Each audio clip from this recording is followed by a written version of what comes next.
Hello everyone, কি অবস্থা সকলের? কেমন আছে আমরা সবাই? আশা করি আমরা সকলেই অনেক অনেক অনেক ভালো আছি। আগামী 17 তারিখ আমাদের সাধারণ বিজ্ঞান পরীক্ষা। যেই পরীক্ষা আমাদের জন্য একটু মোটামুটি কঠিন, কারণ এখানে কিছু ম্যাথ আছে এবং কিছু গুরুত্বপূর্ণ এমসিকিউ আছে, এবং এমসিকিউ যদি আমরা একটু কম মার্ক পাই তাহলে কিন্তু আমাদের এ প্লাস মিস হয়ে যাবে, আর সেটা আমরা মোটেও চাই না, রাইট? ইয়েস, এবং সেই জন্যই কিন্তু আজকে আমাদের ওয়ান শট ক্লাসটা, যেখানে আমরা তোমাদেরকে করাবো মোস্ট কমন সব এমসিকিউ, যেগুলো বিগত বছরগুলোতে কিন্তু বারবার আসছে আমাদের বোর্ড পরীক্ষাতে।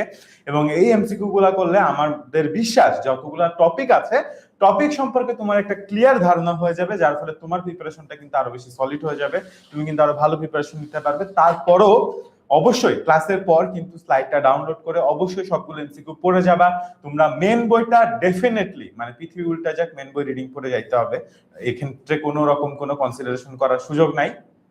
এবং এই সময়টা একটু মানে কি বলবো, প্রপার প্ল্যানিং নিয়ে যদি আমরা আগাই, তাহলে কিন্তু আসলে অল্প সময়ে আমরা সুন্দর একটা রিভিশন দিতে পারবো আমাদের যতটুকু সময় বাকি আছে। ঠিক আছে, তো সবাই একটু আমাদেরকে কমেন্ট করো যে কে কোথা থেকে আজকে লাইভটাতে আমাদেরকে জয়েন করেছো, এবং তার পাশাপাশি লাইভটা কিন্তু তোমরা শেয়ার করে দিতে পারো, যাতে আসলে আগামীকালকে যদি তোমাদের কখনো কোনো প্রবলেম ফেস করো, তাহলে যেন সেটা আবার ক্লিয়ার করে নিতে পারো, অথবা ভিডিওটা সেভও করে রাখতে পারো, যেটা তোমার জন্য কনভিনিয়েন্ট মনে হয়। না হলে আবার পরে অনেক সময় দেখা যায় যে লাইভটা খুঁজে পাও না তোমরা। ঠিক আছে, তো আমি দেখতে পাচ্ছি যে অনেকে আসলে জয়েন করে ফেলেছে, যেমন তোয়া মনি জয়েন করে ফেলেছে, সাদিয়া ইসলাম জয়েন করে ফেলেছে। থ্যাংক ইউ সবাইকে জয়েন করার জন্য। আমরা আসলে সবার নাম পড়ে বা কমেন্ট করে টাইম নষ্ট না করি, আমরা একেবারে পড়াশোনা চলে যাই, নাকি আরিফ? यस, অবশ্যই। তাহলে আমরা পড়াশোনা চলে যাচ্ছি। প্রথমে আরিফ ভাই পড়াচ্ছে, তারপর আমি আবার আসছি। ওকে, আর অবশ্যই আমরা আমাদের ফ্রেন্ডদেরকে মেনশন করে দিই, যাদের আমাদের পরীক্ষা আছে তারাও যেন তোমাদের সাথে সাথে তোমাদের মতো করে অনেক ভালো একটা প্রিপারেশন নিতে পারে, বেস্ট এমসিকিউ গুলো যেন তারা অনেক ভালো মতো করে আজকের ক্লাসে সমাধান করতে পারে। এই জন্য আমাদের যে ফ্রেন্ডরা আছে ওই ফ্রেন্ডদেরকে আমরা মেনশন করে দিই, যেন তারাও আমাদের ক্লাসের মধ্যে আসে এবং ক্লাসের মধ্যে যে প্রবলেমগুলো আছে এবং বেস্ট যে এমসিকিউ গুলো আছে ওই এমসিকিউ গুলো সলভ আমাদের সাথে করে। আমাদের সাথে যদি এমসিকিউ গুলো সলভ করে তাহলে আমাদের দুইটা লাভ হবে। এক হচ্ছে আমরা গুরুত্বপূর্ণ এমসিকিউ কিভাবে আসে সেটা দেখতে পারবো, গুরুত্বপূর্ণ এমসিকিউ গুলো প্র্যাকটিস করতে পারবো এবং নিজেদেরকে যাচাই করতে পারবো। তো চলো নিজেদেরকে যাচাই করার জন্য আমরা এখন শুরু করি আমাদের সাধারণ বিজ্ঞানের প্রথম যে চ্যাপ্টারটা আছে এই চ্যাপ্টারের এমসিকিউ। আমরা জানি আমাদের প্রথম যে চ্যাপ্টারটা আছে এই চ্যাপ্টারটা আমাদের সৃজনশীলের জন্য অনেক অনেক অনেক বেশি গুরুত্বপূর্ণ একটা অধ্যায়, কারণ এই চ্যাপ্টার থেকে একটা অথবা দুইটা সৃজনশীল 100% আসবে। তো এইখানে আমাদেরকে এটা কি করতে হবে, অনেক ভালো মতো করে এই চ্যাপ্টারটা পড়াশোনা করতেই হবে। এবং চ্যাপ্টারটার নাম কি? চ্যাপ্টারটার নাম হচ্ছে উন্নতর জীবনধারা। ঠিক আছে, এবং এই যে উন্নতর জীবনধারা এই যে চ্যাপ্টারটা আছে এই চ্যাপ্টার থেকে সিকিউ বা সৃজনশীল আসবে, এবং 5 থেকে 7টা এমসিকিউ আসার সম্ভাবনা আছে, 5টা তো আসবেই মাস্ট। তো আমাদেরকে কি করতে হবে, এই চ্যাপ্টারের কিছু ইম্পর্টেন্ট এমসিকিউ ভালো মতো করে দেখতে হবে। তো চলো আমরা দেখি কি রকম ইম্পর্টেন্ট এমসিকিউ গুলো আমাদের জন্য গুরুত্বপূর্ণ, এবং তার সাথে সাথে এই চ্যাপ্টারে কিন্তু আর কয়েকটা জিনিস আমাদেরকে পড়তে হবে, যেমন বিভিন্ন ধরনের খাবার, কোন খাবারটা কোন ভিটামিনের অংশ। যেমন মনে করো তোমার হচ্ছে যে শর্করা, কোন কোন খাবারগুলো শর্করা, কোন কোন খাবারগুলো আমিষ, কোন কোন খাবারগুলো স্নেহ, কোনটা উদ্ভিদ আমিষ, কোনটা প্রাণীজ আমিষ। এই জিনিসগুলো অনেক ভালো মতো করে আমাদেরকে কি করতে হবে, আমাদেরকে অনেক ভালো মতো করে মনে রাখতে হবে, কারণ এই রকম করে উদাহরণ দিয়ে অনেক বেশি এমসিকিউ এই চ্যাপ্টারের ক্ষেত্রে এসে থাকে। ওকে, তো চলো এখন আমরা কি করে থাকি, আমরা এখন ক্লাসটা চলে যাই। এখন প্রথম যে এমসিকিউটা আছে এমসিকিউ নাম্বার 1, যেটা অনেকগুলো বোর্ডে বারবার রিপিট হয়েছে, সো এই এমসিকিউ, সেই এমসিকিউটা হচ্ছে দেহ পরিশোষক খাদ্য কোনটি, মানে আমাদের দেহের পরিশোষক খাদ্য কোনটি। এখন পরিশোষক বলতে সাধারণত আমরা কি বুঝি?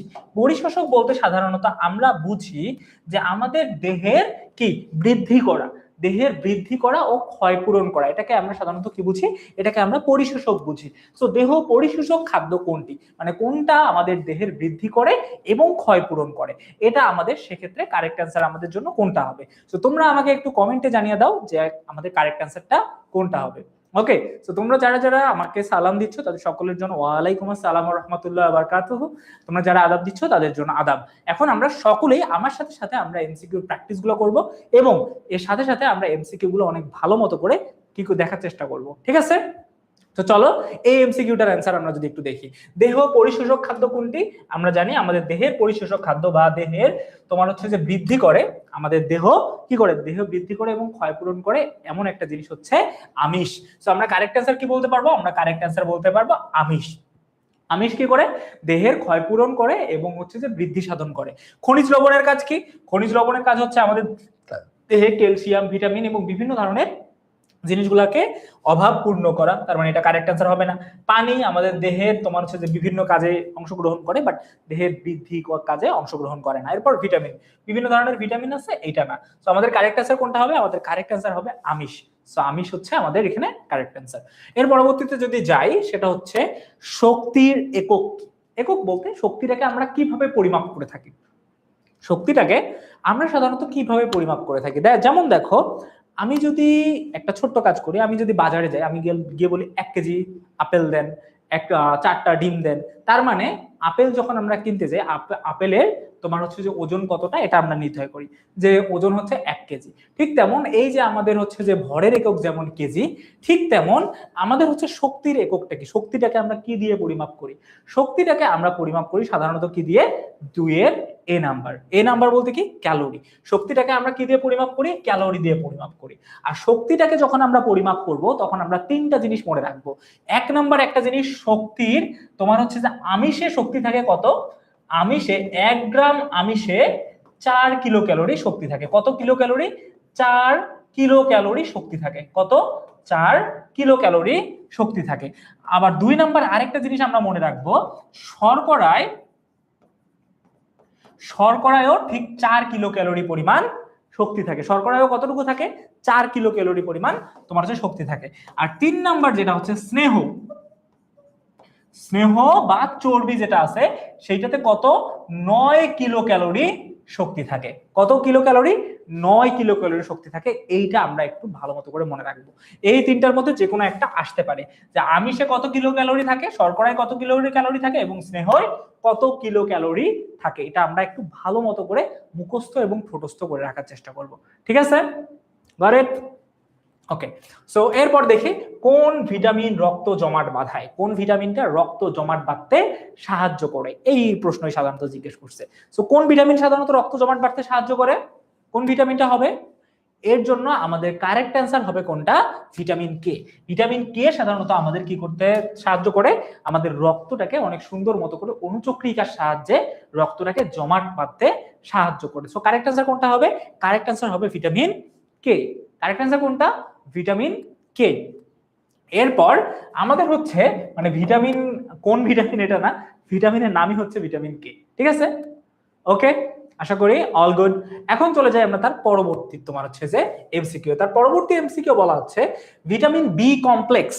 ভিটামিন টোটাল মনে করো অনেকগুলো ভিটামিন আছে, অনেকগুলো ভিটামিনের মধ্যে মুখ্য উপাদান ভিটামিনের 12টা। সেটাকে ভিটামিন বি আমরা সাধারণত 12টা, বি12 সাধারণত বলে থাকি। ঠিক আছে?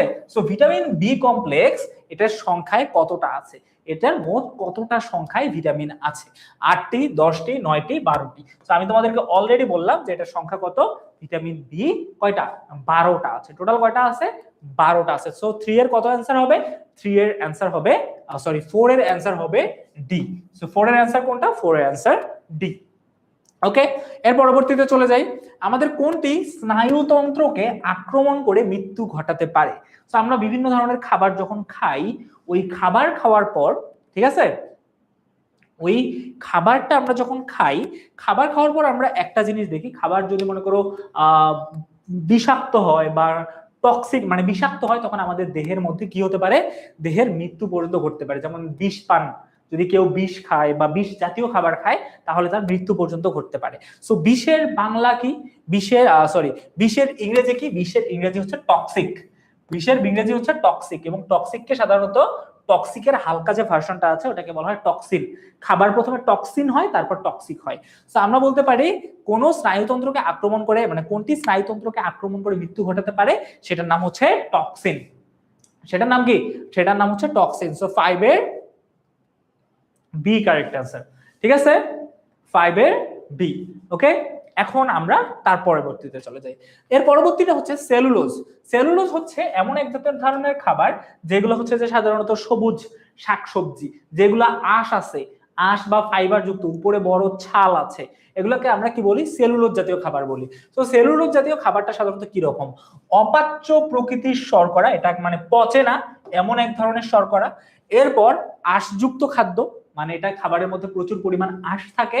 এরপর এরপর হচ্ছে যে আমাদের কোষ্ঠকাঠিন্য রোগ মানে রোধ করে, কোষ্ঠকাঠিন্য রোধ করে।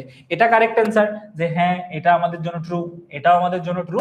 এবং অপাচ্য প্রকৃতির শর্করা, এটা একটা অপাচ্য প্রকৃতির শর্করা। সো তিনটাই আমাদের জন্য কারেক্ট। সো আমরা বলতে পারি এখানে আমাদের জন্য তিনটাই কারেক্ট। সো তিনটাই যদি কারেক্ট হয় তাহলে আমার অ্যান্সার হচ্ছে 1 2 and 3 এবং answer number D. Answer number কত? অ্যান্সার নাম্বার হচ্ছে ডি। এর পরবর্তীতে আমরা যাই আমাদের হচ্ছে পরবর্তী এমসিকিউ। ইমন পাউরুটি খেতে গিয়ে দেখলো যে একটি রুটির উপর ধূসর বর্ণের আবরণ তৈরি হয়েছে। রুটির উপর সাদা ধূসর বর্ণের একটা আবরণ তৈরি হয়েছে। যদি অনেক বাসি পাউরুটি হয় তাহলে দেখবা এরকম ঝামেলা একটা হয়ে থাকে, একটা ধূসর রঙের পাউরুটি কি হয়েছে, আবরণ তৈরি করা হয়েছে। অন্নগুলো যাতে নষ্ট না হয় সে ব্যবস্থা নিল, অন্নগুলো যাতে কোনোভাবেই নষ্ট না হয় সে ব্যবস্থা সে নিল। কি ব্যবস্থা নিল? যাতে আর কোনো ছত্রাক, মূলত এটা কিসের জন্য হয়? ছত্রাকের কারণে এই ধরনের ঘটনাটা ঘটে থাকে। সো এখন দেখো উক্ত সমস্যাটির জন্য দায়ী কোনটি? এই যে সাদা এরকম সাদা ধূসর বর্ণের কোনো একটা আবরণ পড়ে যায়, এটার জন্য কারণ হচ্ছে মোল্ড ছত্রাক। কোন ছত্রাক? মোল্ড ছত্রাক। সো আমাদের কারেক্ট অ্যান্সার কি হবে? আমাদের কারেক্ট অ্যান্সার হবে 7 এর বি। 7 এর বি, মোল্ড ছত্রাক। কোন ছত্রাক? মোল্ড ছত্রাক। এবং এই ছত্রাকের ফলে সাধারণত কি হয়, আমাদের রুটির উপর সাদা অংশে ইয়াটা হয়ে যায়, সাদা অংশের একটা আবরণ পড়ে যায়। ঠিক আছে, এর পরবর্তীতে আমরা যদি যাই, সেটা হচ্ছে ইমন পাউরুটি খেতে গিয়ে দেখলো যে একটি রূপোর, ওইটার কথাই আর কি সাধারণত বলা হয়েছে। এখন এইখানে আমাদের একটা প্রশ্ন আছে, প্রশ্নটা কি দেখো, এখানে বলা হয়েছে যে অন্নগুলোর জন্য সে যে ব্যবস্থাটা নিল, অন্নগুলোর জন্য সাধারণত সে কি ব্যবস্থা নিছে দেখো তো।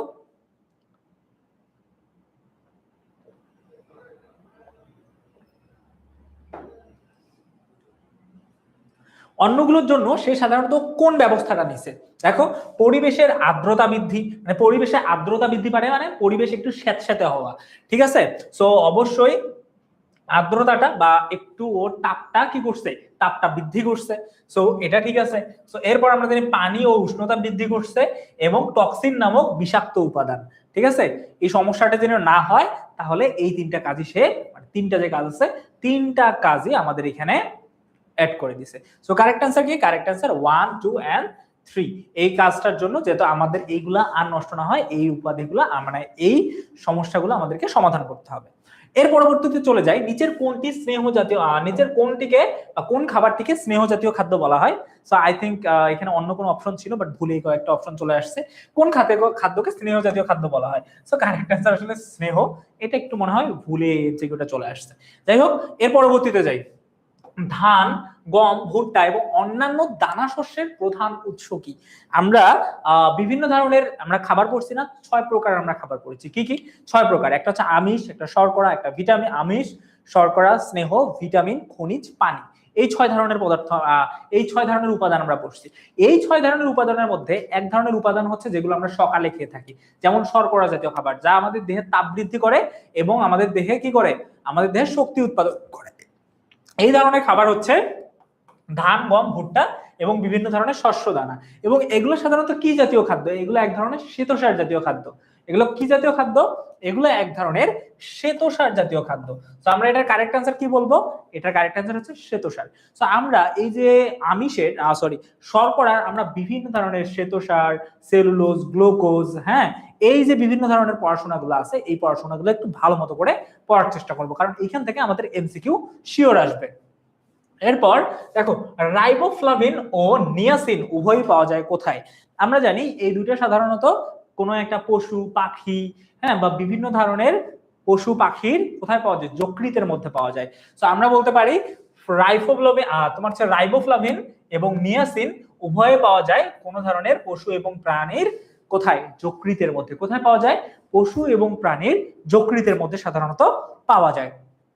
এর পরবর্তীতে যদি দেখি, রাফেজের প্রধান উৎস হচ্ছে, রাফেজের প্রধান উৎস সাধারণত কোনটা? রাফেজ বলতে সাধারণত আমরা কি বুঝাই?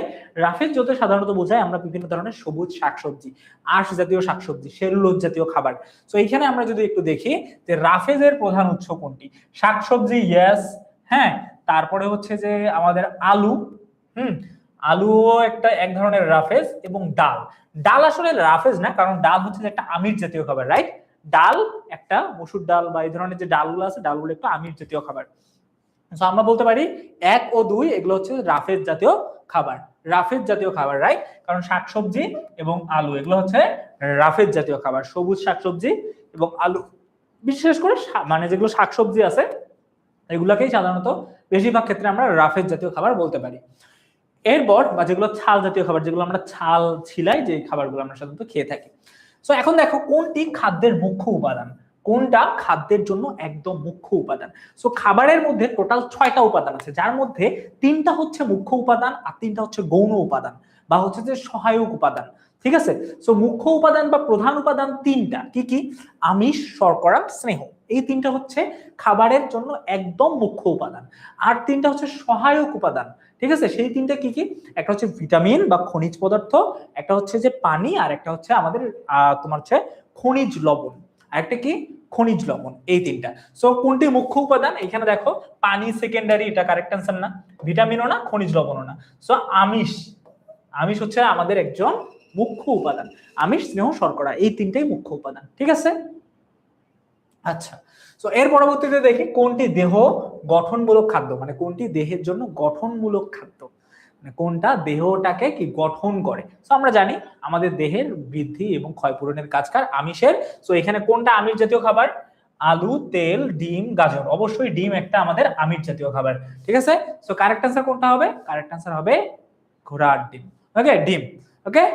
এর পরবর্তীতে দেখি পনির থেকে কোন ভিটামিন পাওয়া যায়। সাধারণত পনির, পনির হচ্ছে সাধারণত এক ধরনের উদ্ভিদ প্রাণীজ স্নেহ, ঠিক আছে? সো এই মানে প্রাণীর থেকে সাধারণত পাওয়া যায় এই পনির। পনির কোন ভিটামিন পাওয়া যায়? পনিরের মধ্যে সাধারণত কোন ভিটামিনটা পাওয়া যায়? পনিরের মধ্যে সাধারণত থায়ামিন ভিটামিনটা পাওয়া যায়, থায়ামিনটা পাওয়া যায়। পনিরের মধ্যে কি পাওয়া যায়? থায়ামিন অথবা কোবালমিন পাওয়া যায়। I think thiamine correct answer হবে। So correct answer yes, thiamine, okay. এর পরবর্তীতে যদি যাই নিয়মিত শরীর চর্চার, আমরা যখন নিয়মিত শরীর চর্চা করব তখন আমাদের কি মানে আমাদের কোন জিনিসটা অনেক বেশি ভালো হয়? আমরা যখন নিয়মিত শরীর চর্চা করব তখন আমাদের শ্বাস প্রশ্বাস ভালো হবে, ইয়েস। আমাদের পাচন ক্ষমতা ভালো হবে বা হজম ক্ষমতা ভালো হবে, হ্যাঁ, ইয়েস। রক্ত চলাচল ভালো হবে, সম্পূর্ণ ইয়েস। সো কারেক্ট অ্যান্সার 1 2 3 4, ওকে, সরি 1 2 3 তিনটাই কারেক্ট অ্যান্সার, ওকে। সো তিনটাই কারেক্ট অ্যান্সার। সো 16 নম্বরে আমাদের কারেক্ট অ্যান্সার কোনটা হবে? ডি কারেক্ট অ্যান্সার, ওকে। এরপর চলে যাই আমাদের তারপরে। সো বাংলাদেশিরা আমিষের জন্য কোনটির উপর সবথেকে বেশি নির্ভরশীল? মাছে ভাতে বাঙালি, তাই না? আমরা কিসে? মাছে ভাতে বাঙালি। তো যেহেতু আমরা মাছে ভাতে বাঙালি, সো আমরা আমিষের চাহিদা পূরণ করি কোথা থেকে? বেশিরভাগই মাংস থেকে।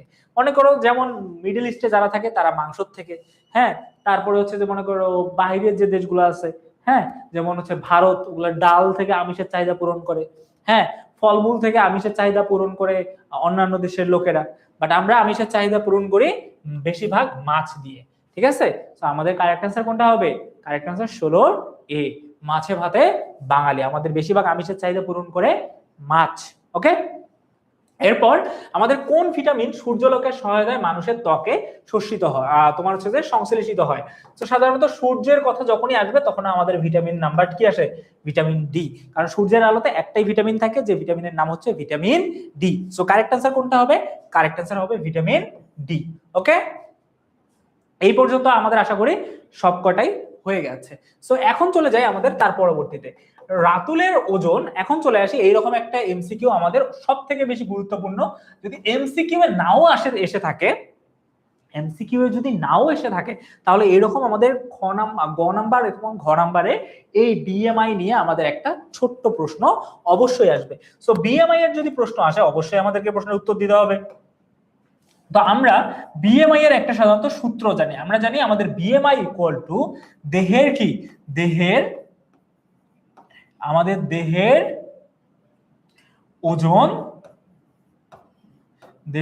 ওজন ডিভাইডেড বাই দেহের কি?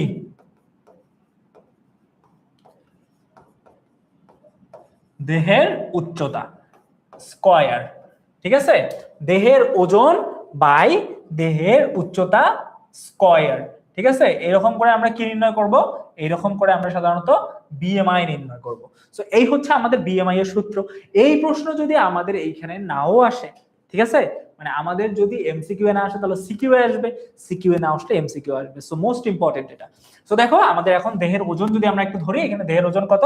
দেহের ওজন হচ্ছে 48, দেহের উচ্চতা হচ্ছে 1.5, 1.5 করলে 3 আর 48 তার মানে 21.33। ঠিক আছে, কারেক্ট आंसर কত আসতেছে? 21.33। এরকম করে আমরা কি নির্ণয় করব? আমাদের বিএমআইটা অনেক সুন্দর মতো করে নির্ণয় করার চেষ্টা করব। সো আমাদের 29 নম্বরের কারেক্ট आंसर কোনটা? 29 নম্বরের কারেক্ট आंसर অবশ্যই ডি। 29 নম্বরের correct answer B, D. Okay fine. BMI এর যদি আমাদের কোনো ধরনের প্রশ্ন আসে আমরা কি পারবো সলভ করতে সকলেই? আমরা একটু জানাই দিই তো ইয়েস অর নো। আমাদের যদি বিএমআই এর কোনো ধরনের সমস্যা হয় তাহলে পরীক্ষায় যদি আমাদের বিএমআই নির্ণয় করতে বলে আমরা কি পারবো কি পারবো না আমাকে একটু ইয়েস এবং নো এর মাধ্যমে জানাই দাও, ঠিক আছে, কমেন্টে। এরপর চলে যাই আমাদের তোমার হচ্ছে এমসিকিউ নাম্বার 20। খনিজ পদার্থের মধ্যে দেহ কোনটির পরিমাণ সবথেকে বেশি? আমাদের দেহের মধ্যে কোনটির পরিমাণ সবথেকে বেশি? আমাদের খনিজ পদার্থ আমরা জানি আমাদের হাড়ের মধ্যে সাধারণত কি থাকে? ক্যালসিয়াম থাকে, এবং এই ক্যালসিয়াম আমাদের অনেক বেশি পরিমাণ থাকে আমাদের শরীরে, ঠিক আছে। সো আমরা বলতে পারি আমাদের বাকি যতগুলো পদার্থ আছে এই পদার্থগুলোর থেকে আমাদের একটা পদার্থ সবথেকে বেশি থাকে, সেটা হচ্ছে আমাদের ক্যালসিয়াম। সো আমরা চোখ বন্ধ করে দাগিয়ে দিয়ে আসবো ক্যালসিয়াম, ঠিক আছে। ক্যালসিয়ামের সামনে সবকিছুই ফেল। ওকে, ইয়েস, আমার ম্যাক্সিমাম স্টুডেন্ট বলতেছো yes yes yes yes yes. That means আমরা বিএমআই পারবো, এবং বিএমআই সংশ্লিষ্ট একটা এমসিকিউ অথবা সৃজনশীলের গ নাম্বার এবং ঘ নাম্বার শিওর থাকবে, ঠিক আছে। সো এর পরবর্তীতে চলে যাই আমরা এমসিকিউ নাম্বার 21। দীর্ঘদিন ধরে রুজিনা ত্বক। এখন একটা জিনিস দেখবো, যখন ত্বক সম্পর্কে কোনো কিছু আসবে, যখন ত্বক সম্পর্কে কোনো কিছু আসবে যে আমার এখন সমস্যা হচ্ছে কোথায়?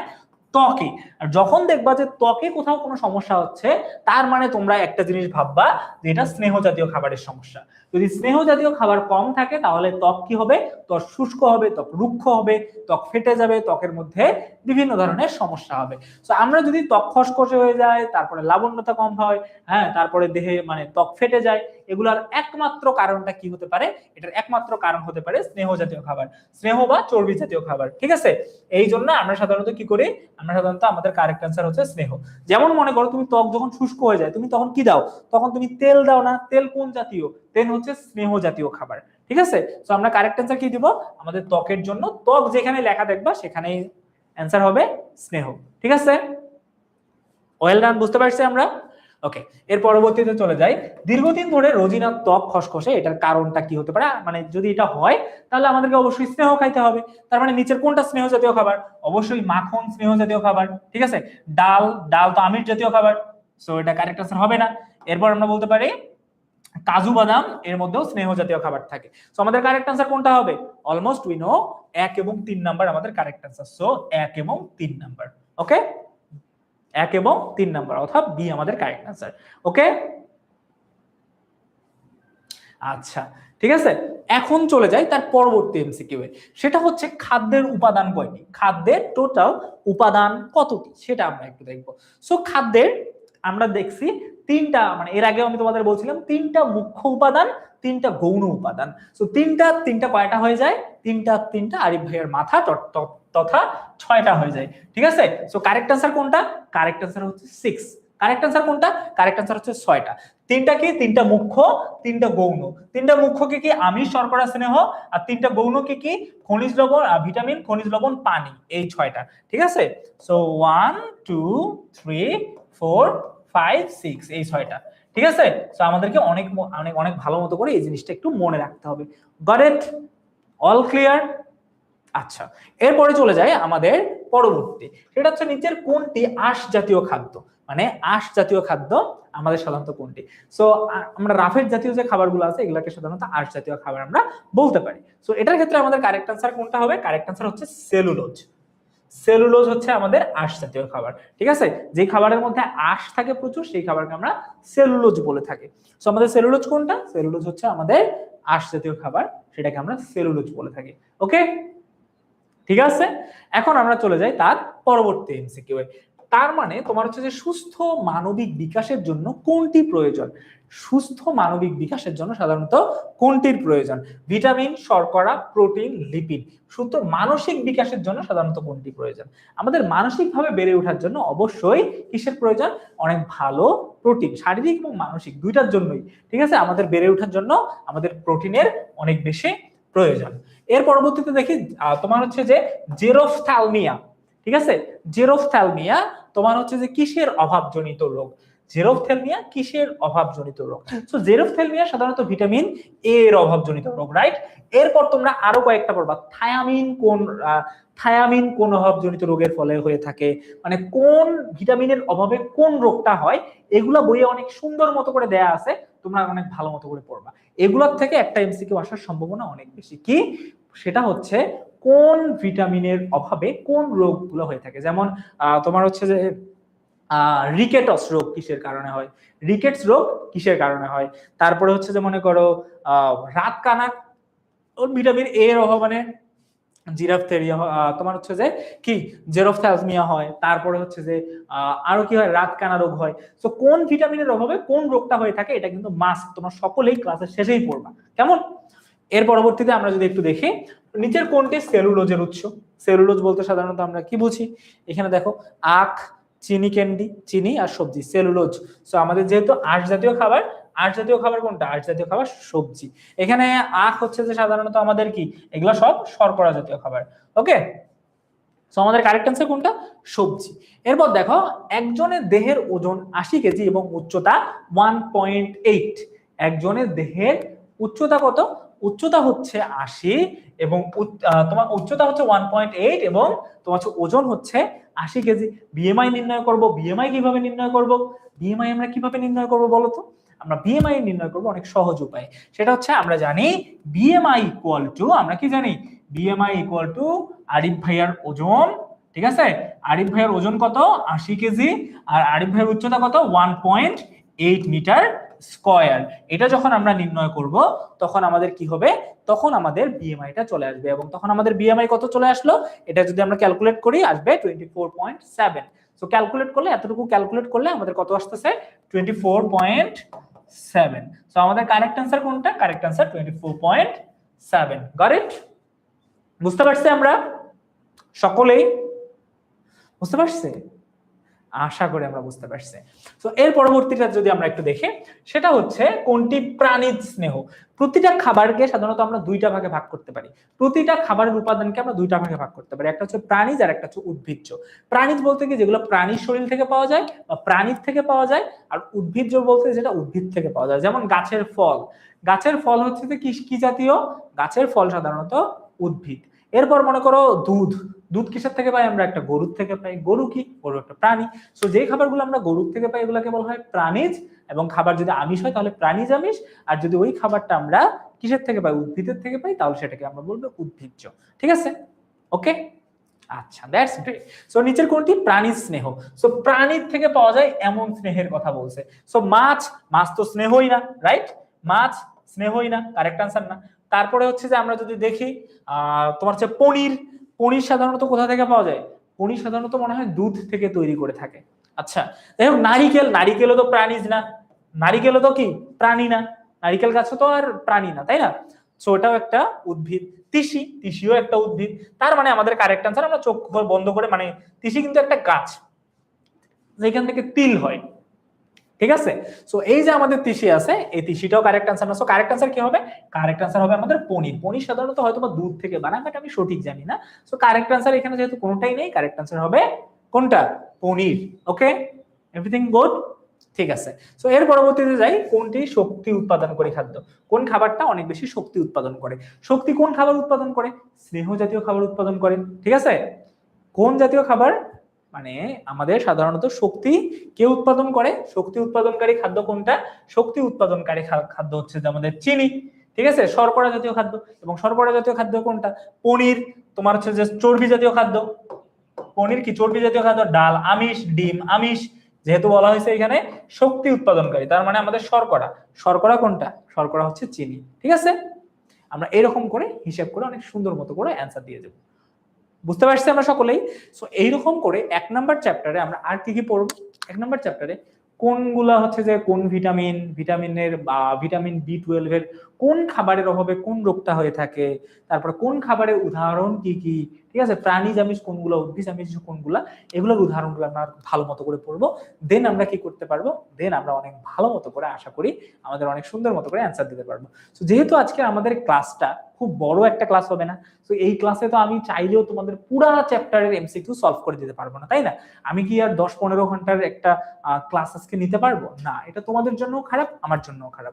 তো তোমরা এরপরে আমাদের ক্লাসের পর ইম্পর্টেন্ট এমসিকিউ গুলো দেখলা, এর সাথে সাথে বাকি বোর্ড বইয়ের এমসিকিউ গুলো দেখলে আশা করি ইনশাআল্লাহ এই চ্যাপ্টার থেকে যে কোনো ধরনের এমসিকিউ আসুক, এই চ্যাপ্টার থেকে কেন বাকি চ্যাপ্টার গুলো আছে এখান থেকেও যে তোমার এমসিকিউ গুলো আসুক, তুমি একদম অনেক ভালো মতো করে সলভ করে দিতে পারবে। এখন চলে যায় আমাদের চ্যাপ্টার নাম্বার তোমার হচ্ছে 2। চ্যাপ্টার নাম্বার 2 এ যাওয়ার আগে ছোট্ট একটা তোমাদের হচ্ছে যে ইনফরমেশন দিয়ে রাখি, তোমরা ইনশাআল্লাহ অনেক ভালো একটা রেজাল্ট নিয়ে তোমরা এইচএসসি তে আসবা, এবং এইচএসসি তে আসার পর তোমাদের হচ্ছে যে সায়েন্স, তোমাদের হচ্ছে যে মূলত বাংলা, ইংরেজি, আইসিটি এবং বিভিন্ন ধরনের যে সাবজেক্টগুলো আছে, কমার্সের এবং আর্টসের যে সাবজেক্টগুলো আছে, ওই সাবজেক্টগুলোতে তোমরা ভর্তি আগের থেকেই প্রি বুকিং দিয়ে ভর্তি হতে পারো। সো আমি আর এগুলোতে যাচ্ছি না। এর পরবর্তীতে আমরা চলে যাই আমাদের অধ্যায় নাম্বার 2। এই অধ্যায় নাম্বার 2টাও অনেক ইম্পর্টেন্ট। 3-4টা এমসিকিউ এখান থেকে আসবে এবং একটা সৃজনশীল মাস্ট আসবে, একটা সৃজনশীল মাস্ট আসবে। সো আমরা এখন কি করব, আমরা এখন এই যে প্রেমা অনেক সুন্দর একটা কথা বলছে যে চিনি, সুক্রোজ, হ্যাঁ এই যে সুক্রোজ, তারপর হচ্ছে সেলুলোজ, স্টার্চ, এই জিনিসগুলো একটু ভালো মতো করে পড়তে হবে, ঠিক আছে? যেমন তোমাকে বলতে পারে যে মনে করো আপেল কোন জাতীয় শর্করা, তখন তোমাকে একটু ভালো মতো করে কি করতে হবে, পড়া করতে হবে, ঠিক আছে? ওকে, আচ্ছা স্যার খেয়েছে কিনা এটা নিয়ে আমরা ফোকাস না করে আমরা ক্লাসে ফোকাস করি, ঠিক আছে? আমাদের বেশি সময় নেই। সো দেখো, চলো এখন যদি আমরা একটু দেখি পৃথিবীতে ব্যবহার উপযোগী পানির শতকরা পরিমাণ কত। আমরা জানি আমাদের পৃথিবীতে প্রায় 75 ভাগই পানি।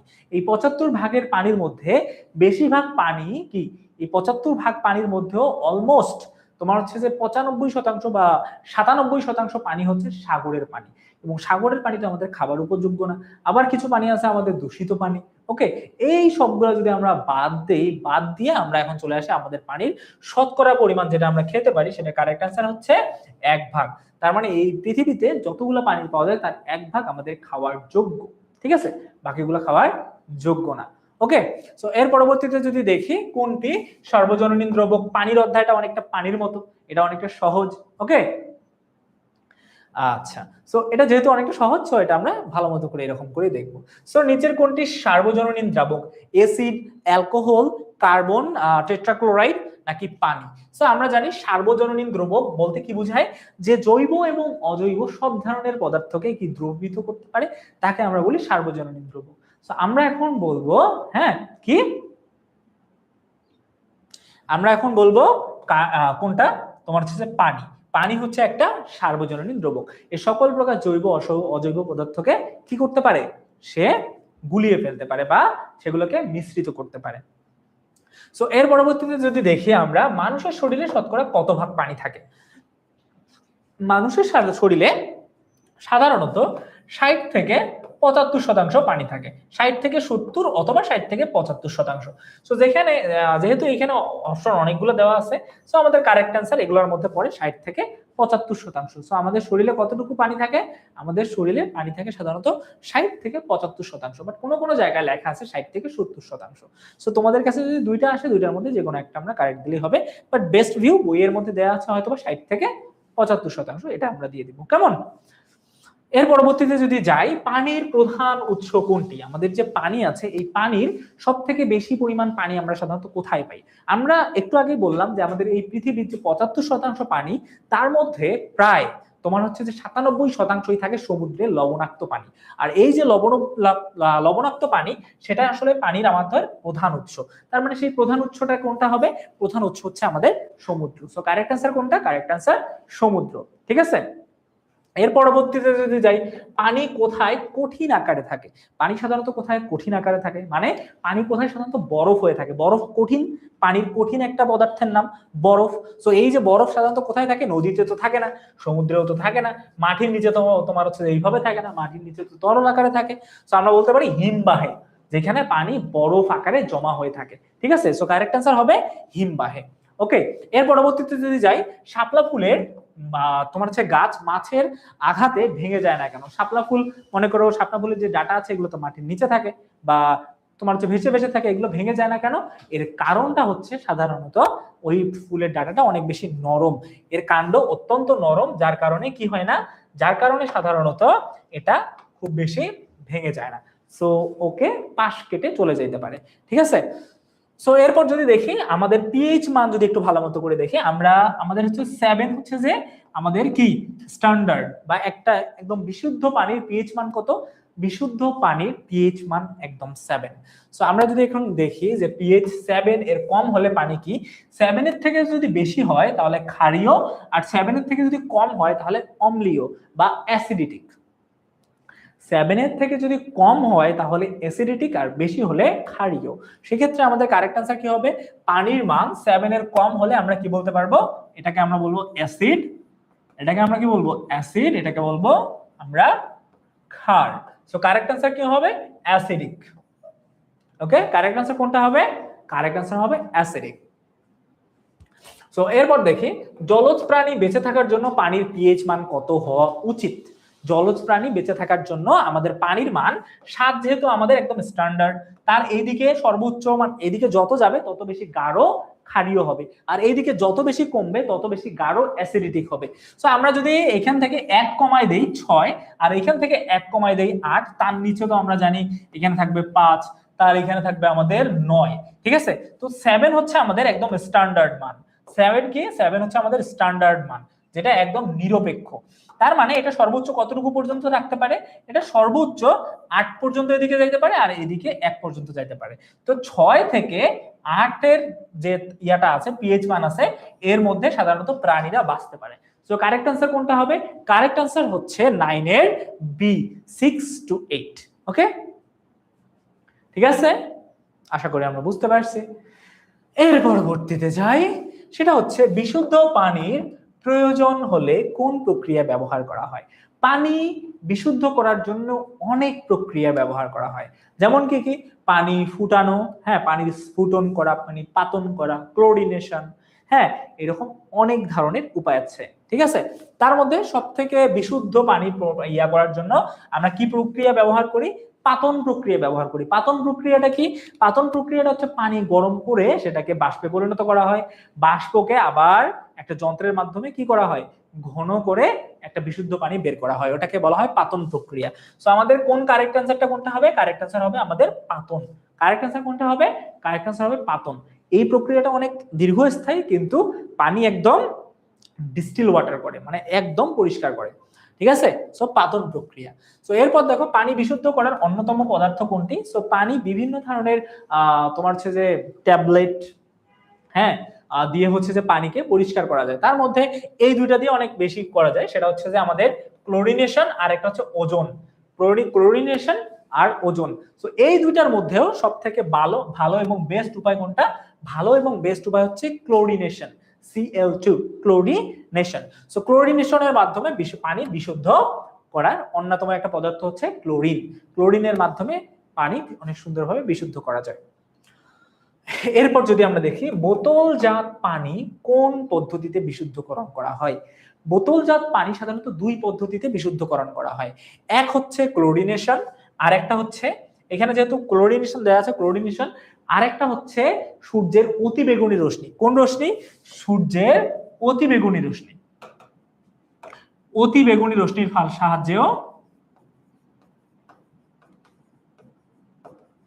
অতিবেগুনি রশ্মি এবং সাধারণত আমাদের এই ক্লোরিনেশন, এই দুইটা পদ্ধতিতে আমাদের সাধারণত কি করা হয়? বোতলজাত যে পানিগুলো আছে, ওই বোতলজাত পানিগুলাকে সাধারণত অনেক সুন্দর মতো করে কি করা হয়? বিশুদ্ধকরণ করা হয়। সো কারেক্ট আনসার কিন্তু হবে, কারেক্ট আনসার হবে ক্লোরিনেশন। যেহেতু এখানে অতিবেগুনি রশ্মি কোথাও দেয়া নাই, সো কারেক্ট আনসার হবে ক্লোরিনেশন। ওকে, এর পরবর্তীতে আমরা যদি একটু যাই, সেটা হচ্ছে নিচের কোনটি তেজস্ক্রিয় মৌল, নিচের কোনটি তেজস্ক্রিয় মৌল। তো তেজস্ক্রিয় মৌলের নামের শেষে আম থাকে, কি থাকে, নামের শেষে বেশিরভাগে আম থাকে। যেমন কি, যেমন ধরো সিজিয়াম, ইউরেনিয়াম, টাইটেনিয়াম ইত্যাদি। বাট আবার ম্যাগনেসিয়াম, ম্যাগনেসিয়াম কিন্তু তেজস্ক্রিয় না, ঠিক আছে, এগুলো সাধারণ পদার্থ, কিন্তু বেশিরভাগের ক্ষেত্রে আম থাকে আর কি, আমটা থাকবে। আবার ম্যাগনেসিয়াম, হ্যাঁ, এগুলো আবার ভাবিও না। তো আমি জাস্ট একটু মনে রাখার জন্য এগুলা জিনিস দিলাম, ঠিক আছে। তো শেষে যদি আম থাকে সেটাকে আপাতত ধরে নিতে পারি। বাট ম্যাগনেসিয়াম, পটাশিয়াম এগুলোর ক্ষেত্রে আবার তেজস্ক্রিয় না, ঠিক আছে। সব আমি যে হবে এমনটা না। তো আমাদের এতটুকু মনে রাখার জন্য আমাদের সাধারণত কি করা হয়, এতটুকু মনে রাখার জন্য আমরা এটা করতে পারি, সেটা হচ্ছে আমাদের কোনটা, নিচের কোনটি তেজস্ক্রিয় মৌল, তোমার হচ্ছে যে টাইটানিয়াম, তারপর সিজিয়াম এবং ইউরেনিয়াম, এগুলো হচ্ছে তেজস্ক্রিয় মৌল, ঠিক আছে। এই মৌলগুলোর কথা আমরা মনে রাখবো, সিজিয়াম, টাইটানিয়াম, আর হচ্ছে যে আরেকটা হচ্ছে ইউরেনিয়াম, এই কয়েকটার কথা আমরা একটু মনে রাখবো। সো এরপর আমরা যদি একটু দেখি যে কোন পদার্থ, আচ্ছা সরি, টাইটানিয়াম না, টাইটানিয়াম তো একটা ধাতু, আমি আসলে ভুলে গেছি। তো যাই হোক, ইউরেনিয়াম, সিজিয়াম এগুলো হচ্ছে আমাদের সাধারণত কি, এগুলো হচ্ছে আমাদের, ভুলে গেলাম, আচ্ছা, তেজস্ক্রিয় মৌল, এগুলোকে বলা হয় তেজস্ক্রিয় মৌল। সো কোন ধাতব পদার্থ মানুষের রক্ত শূন্যতা সৃষ্টি করে, কোন ধাতব পদার্থ মানুষের রক্ত শূন্যতা সাধারণত সৃষ্টি করে থাকে, এটার কারেক্ট অ্যান্সার সাধারণত কি হবে, এটা কারেক্ট অ্যান্সার সাধারণত আমাদের ক্ষেত্রে কি হবে সেটা দেখো। ধাতব পদার্থ মানুষের রক্তহীনতা সৃষ্টি করতে পারে, মানে ওই ধাতব পদার্থটা যদি আমরা আমাদের শরীর দিয়ে ধরি বা এরকম করে ধরি, তাহলে আমাদের রক্ত ওই জায়গাটা থেকে সরে আসে। সো এটা হচ্ছে সীসা, সীসা জাতীয় দ্রব্য যদি আমরা কি করি, আমাদের সাধারণত শরীরের কোনো অংশে ওই জায়গা থেকে রক্ত সরে যায়। সো কারেক্ট অ্যান্সার কোনটা, কারেক্ট অ্যান্সার হচ্ছে আমাদের তোমার হচ্ছে সীসা। এরপর যদি দেখি ব্যবহার উপযোগী পানি হলো কোন পানিগুলো সাধারণত আমরা ব্যবহার করতে পারি, কোন পানিগুলো আমরা ব্যবহার করতে পারি, পানিগুলোর মধ্যে আমরা হ্রদের পানি, সমুদ্রের পানি, নলকূপের পানি, কোনটা ব্যবহার করি, আমরা হ্রদের পানি ব্যবহার করি এবং নলকূপের পানি ব্যবহার করি, সমুদ্রের পানি আমরা ব্যবহার করি না। সো ওটা ক্লোজ, সমুদ্রের পানি আমরা কি করি না, ব্যবহার সাধারণত করি না। সো আমাদের কারেক্ট অ্যান্সার কোনটা হবে, কারেক্ট অ্যান্সার হবে 1 ও 3।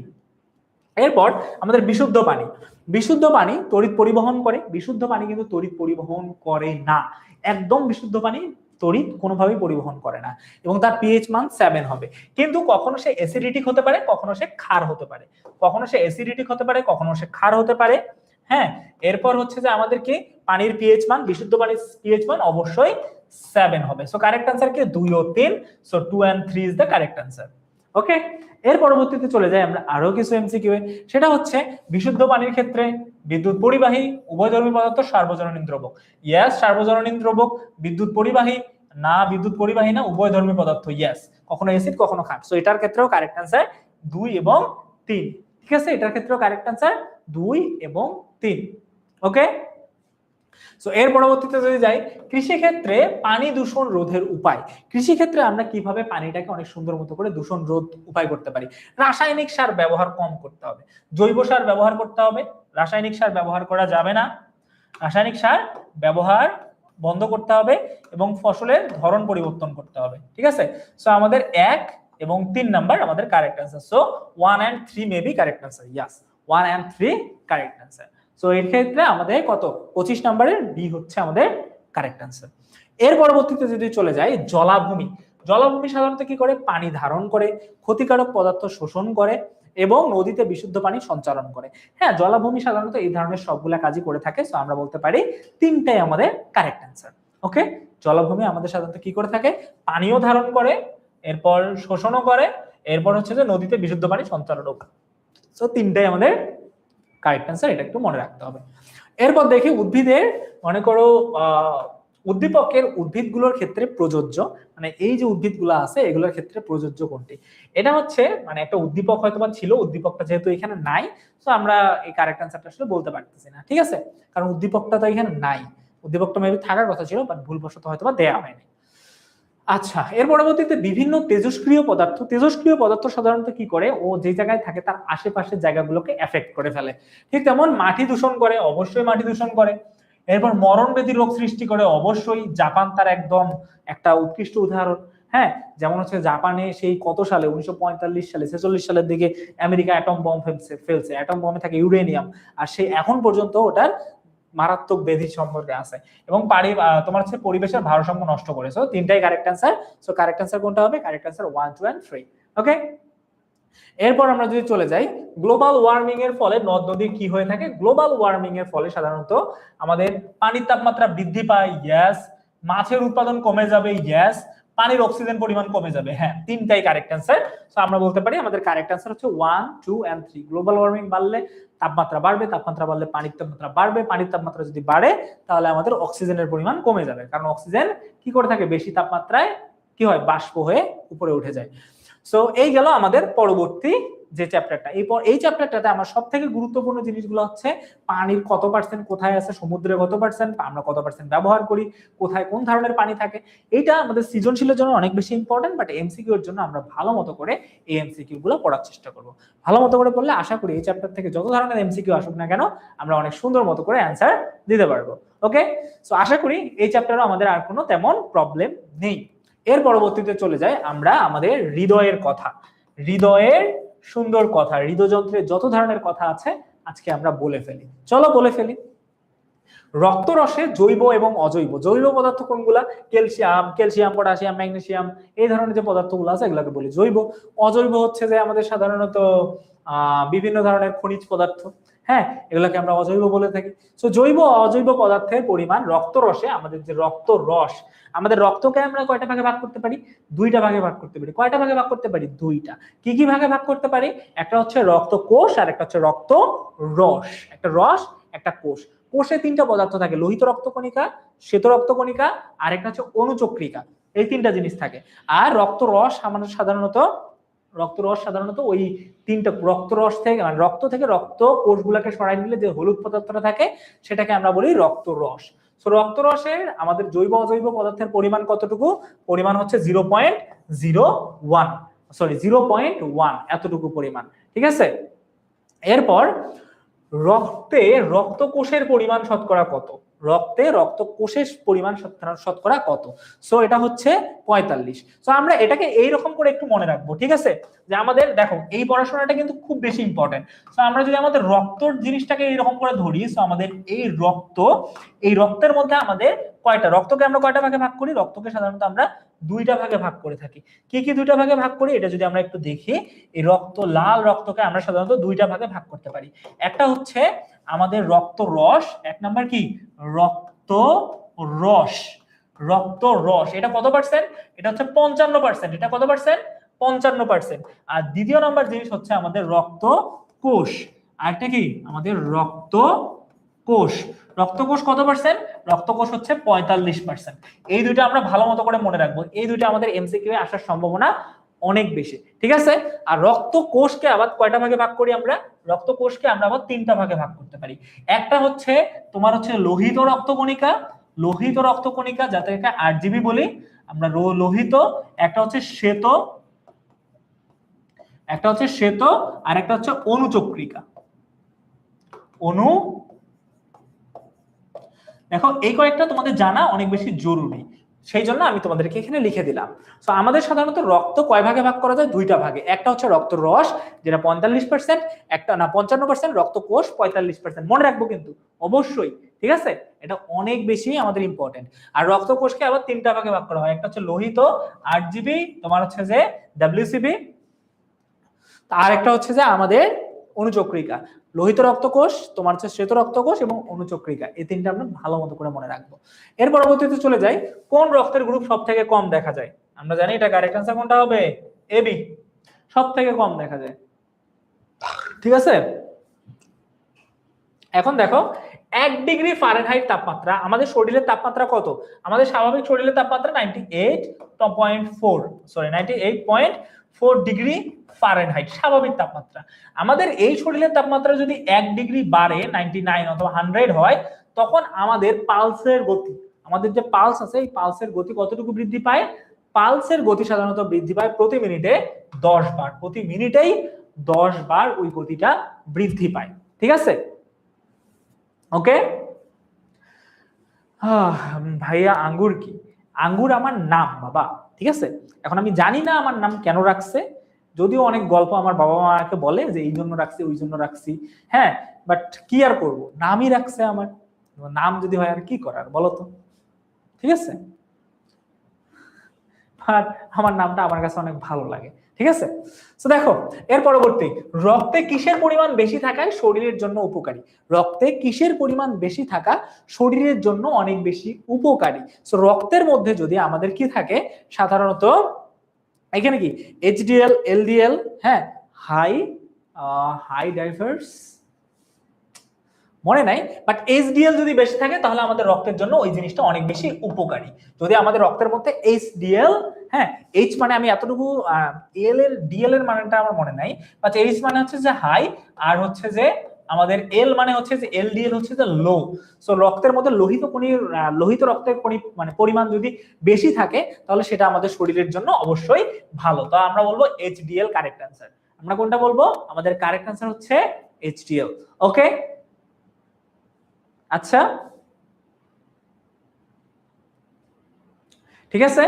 এর পরবর্তীতে যদি আমরা একটু দেখি, সেটা হচ্ছে শ্বেত রক্তকণিকা। আমাদের যে শ্বেত রক্তকণিকা আছে এটা অ্যান্টিবডি গঠন করে, এটা তোমার হচ্ছে যে হেপারিন নিঃসৃত করে আর কার্বন ডাই অক্সাইড নির্গত করে। শ্বেত রক্তকণিকার কাজ কি? শ্বেত রক্তকণিকার কাজ হচ্ছে সে একটা দারোয়ানের মতো, সে পুলিশের মতো, সে আর্মির মতো। সে কি কাজ করে?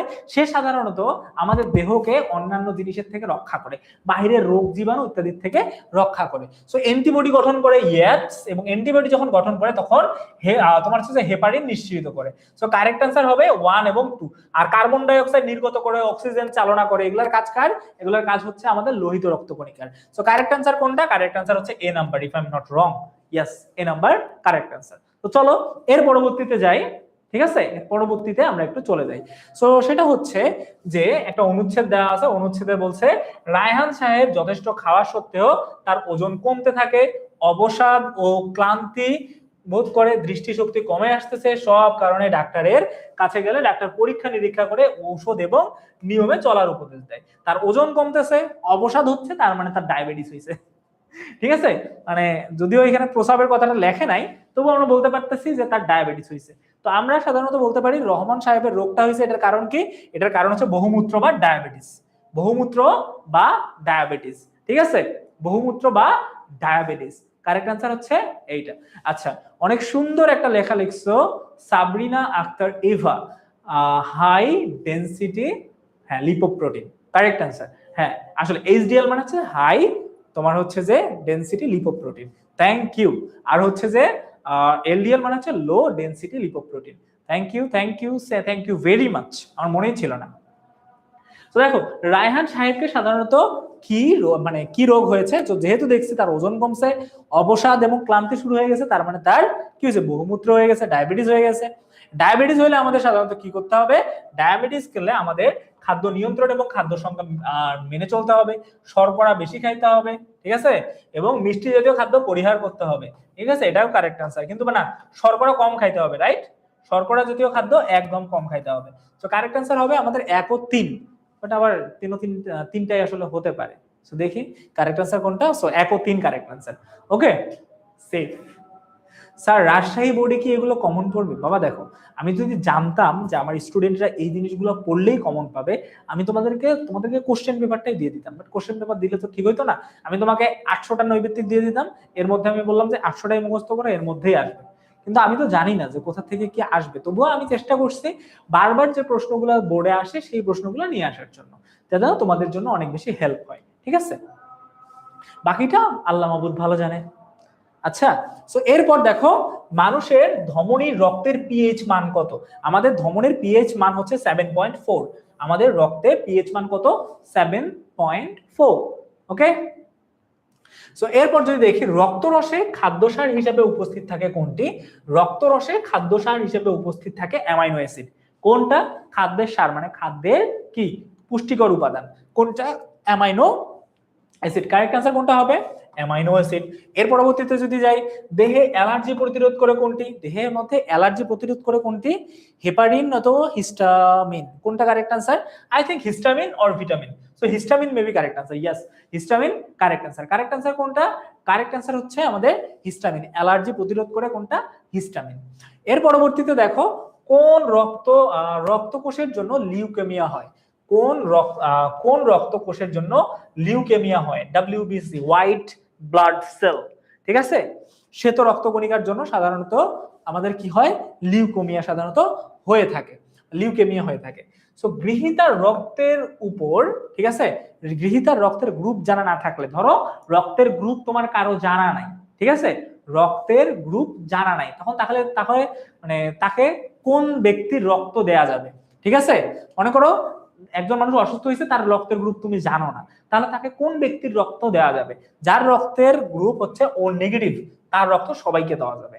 হ্যাঁ, এখন পজিটিভটা দেওয়া যাবে শুধুমাত্র পজিটিভ যাদের রক্ত তাদেরকে, কিন্তু নেগেটিভ যেটা আছে সে সবাইকে দিতে পারবে, একদম সবাইকে। ঠিক আছে, আর রক্ত কখন কে কাকে দিবে সেটা আমরা অনেক ভালো মতো করে এই সবটা পড়ার চেষ্টা করব। এরপর দেখো তোমার হচ্ছে যে ভেন্ট্রিকলের ভায়াস্টোলককে বলা হয় কি? ভেন্ট্রিকলের ভায়াস্টোলককে ডাব বলা হয়। ঠিক আছে, তো আমাদের হৃৎপিণ্ডের মধ্যে যে তোমার হচ্ছে যে ভেন্ট্রিকল, তার ডায়াস্টেপকে কি বলি আমরা? আমরা সাধারণত ডাব বলি। হ্যাঁ, আর আমরা যখন হৃৎপিণ্ড আঁকবো তখন আমরা এই যে এরকম করে আঁকার চেষ্টা করবো, ওয়াই ভি, এইদিকে আমরা কয়েকটা ধমনী দিব, এরকম করে সুন্দর একটা সিস্টেম আছে, এই সিস্টেমটা একটু ফলো করে আমরা একটা আঁকার চেষ্টা করব। আমি তোমাদের কমিউনিটিতে দিয়ে দেওয়ার চেষ্টা করব যে কিভাবে সাধারণত আমরা হৃৎপিণ্ড আঁকবো। ঠিক আছে, আমরা কিভাবে হৃৎপিণ্ড আঁকবো এটার একটা স্টেপ বাই স্টেপ আমি তোমাদের কমিউনিটিতে দিয়ে দেওয়ার চেষ্টা করব। কেমন? আজকে ক্লাসের জন্য বেশি একটা সময় নেই যার কারণে। সো রক্তরস, আমাদের যে রক্তরস আছে, এই রক্তরস উৎসেচক পরিবহন করে, তোমার হচ্ছে নালিকা গ্রন্থি হতে নিঃসৃত রক্ত পরিবহন করে, সমগ্র দেহে অক্সিজেন পৌঁছায় দেয়। তো তিনটার মধ্যে 1 এবং 2 কারেক্ট। ঠিক আছে, 1 and 2 কারেক্ট। সো এই দুটার মধ্যে 1 and 2 যেটা আছে এটাকে আমরা কারেক্ট করে নিব। ওকে, তো দেখো এখানে দুইটা সেল দেখতে পাচ্ছি, একটা হচ্ছে WBC আর একটা হচ্ছে অনুচক্রিকা। সো দেখো চিত্র এ কোন ধরনের রক্ত কোন কোষের উপাদান? চিত্র এ রক্ত কোষের উপাদান কোনটি? সো আমরা জানি শ্বেত রক্তকণিকার মধ্যে কি থাকে? বেসোফিল থাকে। কোনটা থাকে? বেসোফিল থাকে। ঠিক আছে, WBC এর মধ্যে বেসোফিল থাকে। সো আমরা কারেক্ট আনসার কোনটা বলবো? আমাদের কারেক্ট আনসার হচ্ছে বেসোফিল। কারেক্ট আনসার কোনটা? কারেক্ট আনসার হচ্ছে বেসোফিল। ওকে, সো এরপর যদি আমরা একটু দেখি চিত্র যে বি আছে, এই বিটা সাধারণত কি কাজ করে থাকে? আমাদের WBC কি করে থাকে? আমাদের হচ্ছে হিস্টামিন নিশ্চিত করে, নিউক্লিয়াস না, এটা কারেক্ট আনসার না, নিউক্লিয়াস কোথা থেকে আসলো? অ্যালার্জি প্রতিরোধ করে, তার মানে রোগ এটা প্রতিরোধ করে এবং হিস্টামিন নিশ্চিত করে, এটাও কারেক্ট আনসার, এটাও কারেক্ট আনসার। নিউক্লিয়াস ছোট এবং গোল, এটা কারেক্ট আনসার না। সো আমরা বলতে পারি 1 এবং 3 আমাদের জন্য correct answer. So correct answer কোনটা? কারেক্ট আনসার হচ্ছে সি। আমি তো জানতাম ও প্লাস রক্ত সবাইকে দিতে পারবে, ও নেগেটিভ রক্ত কি সবাইকে দিতে পারবে? একটু বুঝাই বলতেন। অনেক সুন্দর একটা প্রশ্ন বাবা। ও নেগেটিভ সবাইকে দিতে পারবে, পজিটিভ নেগেটিভ সবাইকে রক্ত দিতে পারবে, ও পজিটিভ সবাইকে রক্ত দিতে পারবে, কিন্তু তাদের রক্ত কি হইতে হবে? পজিটিভ হইতে হবে। আর যদি তোমার হচ্ছে রক্ত নিতে হয় তাহলে সে শুধুমাত্র ও নেগেটিভের রক্ত নিতে পারবে, অন্য কারো রক্ত নিতে পারবে না। তার মানে ও নেগেটিভ সবাইকে রক্ত দিতে পারবে, শুধুমাত্র নিতে পারবে ও নেগেটিভের কাছে। ও পজিটিভ সবাইকে রক্ত দিতে পারবে না। কাদেরকে দিতে পারবে? যাদের পজিটিভ। সব রক্তের গ্রুপকে দিতে পারবে কিন্তু শুধু পজিটিভ গ্রুপকে দিতে পারবে, আর নেগেটিভ সবাইকে দিতে পারবে। ঠিক আছে, এই জন্য নেগেটিভটা। ঠিক আছে, আচ্ছা। সো এর পরবর্তীতে যদি যাই, রক্তরসকে আলাদা করলে কোন বর্ণ দেখা যায়? রক্তরসকে যদি আমরা আলাদা করি তাহলে একটা হলুদ বর্ণ দেখা যায়। একটা কি বর্ণে দেখা যায়? একটা হলুদ বর্ণের দেওয়া যায়। আয়েশা সিদ্দিকী বলতেছে স্যার আমার কমেন্টে রিপ্লাই দেন। বাবা তোমার কমেন্টটা লিখে দাও আরেকবার। হ্যাঁ, আচ্ছা। সো রক্তরসকে আলাদা করলে কোন বর্ণটি দেখা যায়? হলুদ বর্ণ দেখা যায় সাধারণত। ঠিক আছে, কোথায় আছে হলুদ? ইয়েস, হলুদ আছে। সো কারেক্ট অ্যান্সার হচ্ছে হলুদ। ওকে, আচ্ছা। সো এর পরবর্তীতে দেখি মানুষের দেহে লোহিত রক্তকণিকার আয়ু কতদিন? 120 দিন। একদম ঠোঁটস্থ করব আমরা, এটা ভেরি ইম্পর্টেন্ট, ভেরি ইম্পর্টেন্ট। ওকে, মানুষের দেহে লোহিত রক্তকণিকার আয়ু কতদিন? 20 দিন। এরপর যদি দেখি কোন টিস্যু ফুসফুস থেকে রক্ত পরিবহন করে? ভাই মনে হয় সামনে আরো কোনো একটা কিছু ছিল, মনে হয় একটু লেখা নাই। সো আমাদের লোহিত রক্তকোষ, এটা কি করে, লোহিত রক্ত কোষ হচ্ছে পোস্টম্যানের মতো, সে এক জায়গা থেকে আরেক জায়গায়, এক জায়গা থেকে আরেক জায়গায়, এক জায়গা থেকে আরেক জায়গায় সে কি করে থাকে, রক্তের মাধ্যমে অক্সিজেন, খাদ্য, কার্বন ডাই অক্সাইড ইত্যাদি পরিবহন করে থাকে। সো সে একটা পোস্টম্যান। সো কারেক্ট আনসার হবে লোহিত রক্ত কোষ। আর আমাদের শ্বেত রক্ত কোষ হচ্ছে যে সিকিউরিটি গার্ড, সে আমাদের দেহের সিকিউরিটি গার্ড। আর অনুচক্রিকা কি, অনুচক্রিকা হচ্ছে রাজমিস্ত্রি, কোথাও যদি কোথাও সমস্যা হয়, একটু কেটে গেছে ওটা ঠিক করে দেওয়া, ছিলে গেছে ওটা ঠিক করে দেওয়া, ঠিক আছে। সো এরপর দেখো তোমার হচ্ছে পাণ্ডুর অবস্থা বা পাণ্ডুর যে অবস্থা, এই অবস্থা সৃষ্টি হয় কোন রোগে আক্রান্ত হলে। আমাদের পাণ্ডুল এটা হচ্ছে যে একটা কোয়াশিয়াকর বা হচ্ছে হেপাটাইটিস এক ধরনের আমাদের হৃৎপিণ্ড জনিত রোগ। সো এইটা যদি হয় তাহলে আমাদের কোন রোগে আক্রান্ত হয়, তাহলে পাণ্ডুর মতো আক্রান্ত হয় সাধারণত ডেঙ্গু জ্বর, ঠিক আছে। মানে জ্বরে আমাদের রক্তের মধ্যে কোনো সমস্যা হলে এই ধরনের ঝামেলাটা হয়ে থাকে। সো আমরা কারেক্ট আনসার কোনটা বলতে পারবো, যে পাণ্ডুর অবস্থা সৃষ্টি হয় কোন রোগে আক্রান্ত হলে, ডেঙ্গু জ্বরে আক্রান্ত হলে সাধারণত এই ঝামেলাটা হয়ে থাকে। এর পরবর্তীতে যদি আমরা একটু যাই, কোনটি অক্সিজেন যুক্ত রক্ত পরিবহন করে। অক্সিজেন যুক্ত রক্ত, অক্সিজেন যুক্ত রক্ত, রক্ত যখন অক্সিজেনের সঙ্গে একদম মিশ্রিত হয়ে যায় তখন আমরা সেটাকে অক্সিহিমোগ্লোবিন বলে ওই রক্তটা এক জায়গা থেকে আরেক জায়গায় চলে যায়, ঠিক আছে। সো অক্সিহিমোগ্লোবিন যুক্ত রক্ত যখন এক জায়গা থেকে আরেক জায়গায় যায় তখন কিসের মাধ্যমে যায়, সাধারণত ফুসফুসীয় যে শিরা, ফুসফুসের যে শিরাটা আছে ওই শিরার মাধ্যমে কি করে যায়, এক জায়গা থেকে আরেক জায়গায় চলে যায়। স্যার অ্যান্টিজেন এবং অ্যান্টিবডি, আচ্ছা স্যার আরএইচ হচ্ছে রক্তের একটা ফ্যাক্টর, ঠিক আছে। এটা তোমাদেরকে এখন এমসিকিউ ক্লাসে কিভাবে বুঝাই বাবা। আচ্ছা আগে আমরা এটা শেষ করি, হ্যাঁ, কারণ আমার কাছে আর মাত্র 5 মিনিটের মতো সময় আছে, ঠিক আছে। আর অনেকগুলো এমসিকিউ তোমাদেরকে সলভ করে দিতে হবে। তো দেখো রক্তচাপ বেড়ে গেলে তাকে কি বলে, রক্তচাপ যখন আমরা বেড়ে যাবে সেটাকে তখন আমরা হাইপারটেনশন বলি, তখন আমরা সেটাকে কি বলি, হাইপারটেনশন বলি। রক্তচাপ যদি বেড়ে যায় তখন আমরা সেটাকে কি বলি, হাইপারটেনশন বলি। এখন দেখো রক্তে গ্লুকোজকে শক্তিতে রূপান্তরিত করে কোনটা, ইনসুলিন। ইনসুলিন কি করে, রক্তের সাথে বিক্রিয়া করে, রক্তের যে তোমার হচ্ছে যে রক্তের মধ্যে লোহিত কোষ এর সাথে বিক্রিয়া সুন্দর করে করে সে কি রূপান্তর করে, ইনসুলিনে রূপান্তরিত হয়। সো বা তোমার হচ্ছে যে ইনসুলিন রূপান্তর করে। এরপর দেখো বি রক্তের বা বি গ্রুপের রক্তের ব্যক্তি রক্ত দিতে পারবে কাকে, বি, যার রক্তের গ্রুপ বি সে শুধুমাত্র বি কে দিতে পারবে আর এবি কে দিতে পারবে, ঠিক আছে। সো আমরা বলতে পারি বি কে দিতে পারবে, এবি কে দিতে পারবে, ও রক্তের গ্রুপকে দিতে পারবে না, কারণ ও হচ্ছে যে সর্বাধিক দাতা, আর তোমার হচ্ছে যে এবি হচ্ছে সর্বাধিক গৃহীতা, ঠিক আছে। সো কারেক্ট আনসার আমাদের কি হবে, কারেক্ট আনসার আমাদের সাধারণত হবে আমাদের 2 এবং 3। সো আমরা 2 এবং 3 কে আমরা কারেক্ট আনসার বলে দিব। এর পরবর্তীতে যদি যাই, অ্যান্টিজেনকে প্রতিরোধ করার জন্য রক্তের যে পদার্থ তৈরি করা হয় তাকে সাধারণত কি বলে, অ্যান্টিবডি, ঠিক আছে। এটা করে আমরা কি বলি, এটাকে অ্যান্টিবডি বলি, এটাকে আমরা কি বলি, অ্যান্টিজেনকে প্রতিরোধ করার জন্য রক্তে যে পদার্থ তৈরি হয় তাদেরকে সাধারণত বলি অ্যান্টিবডি।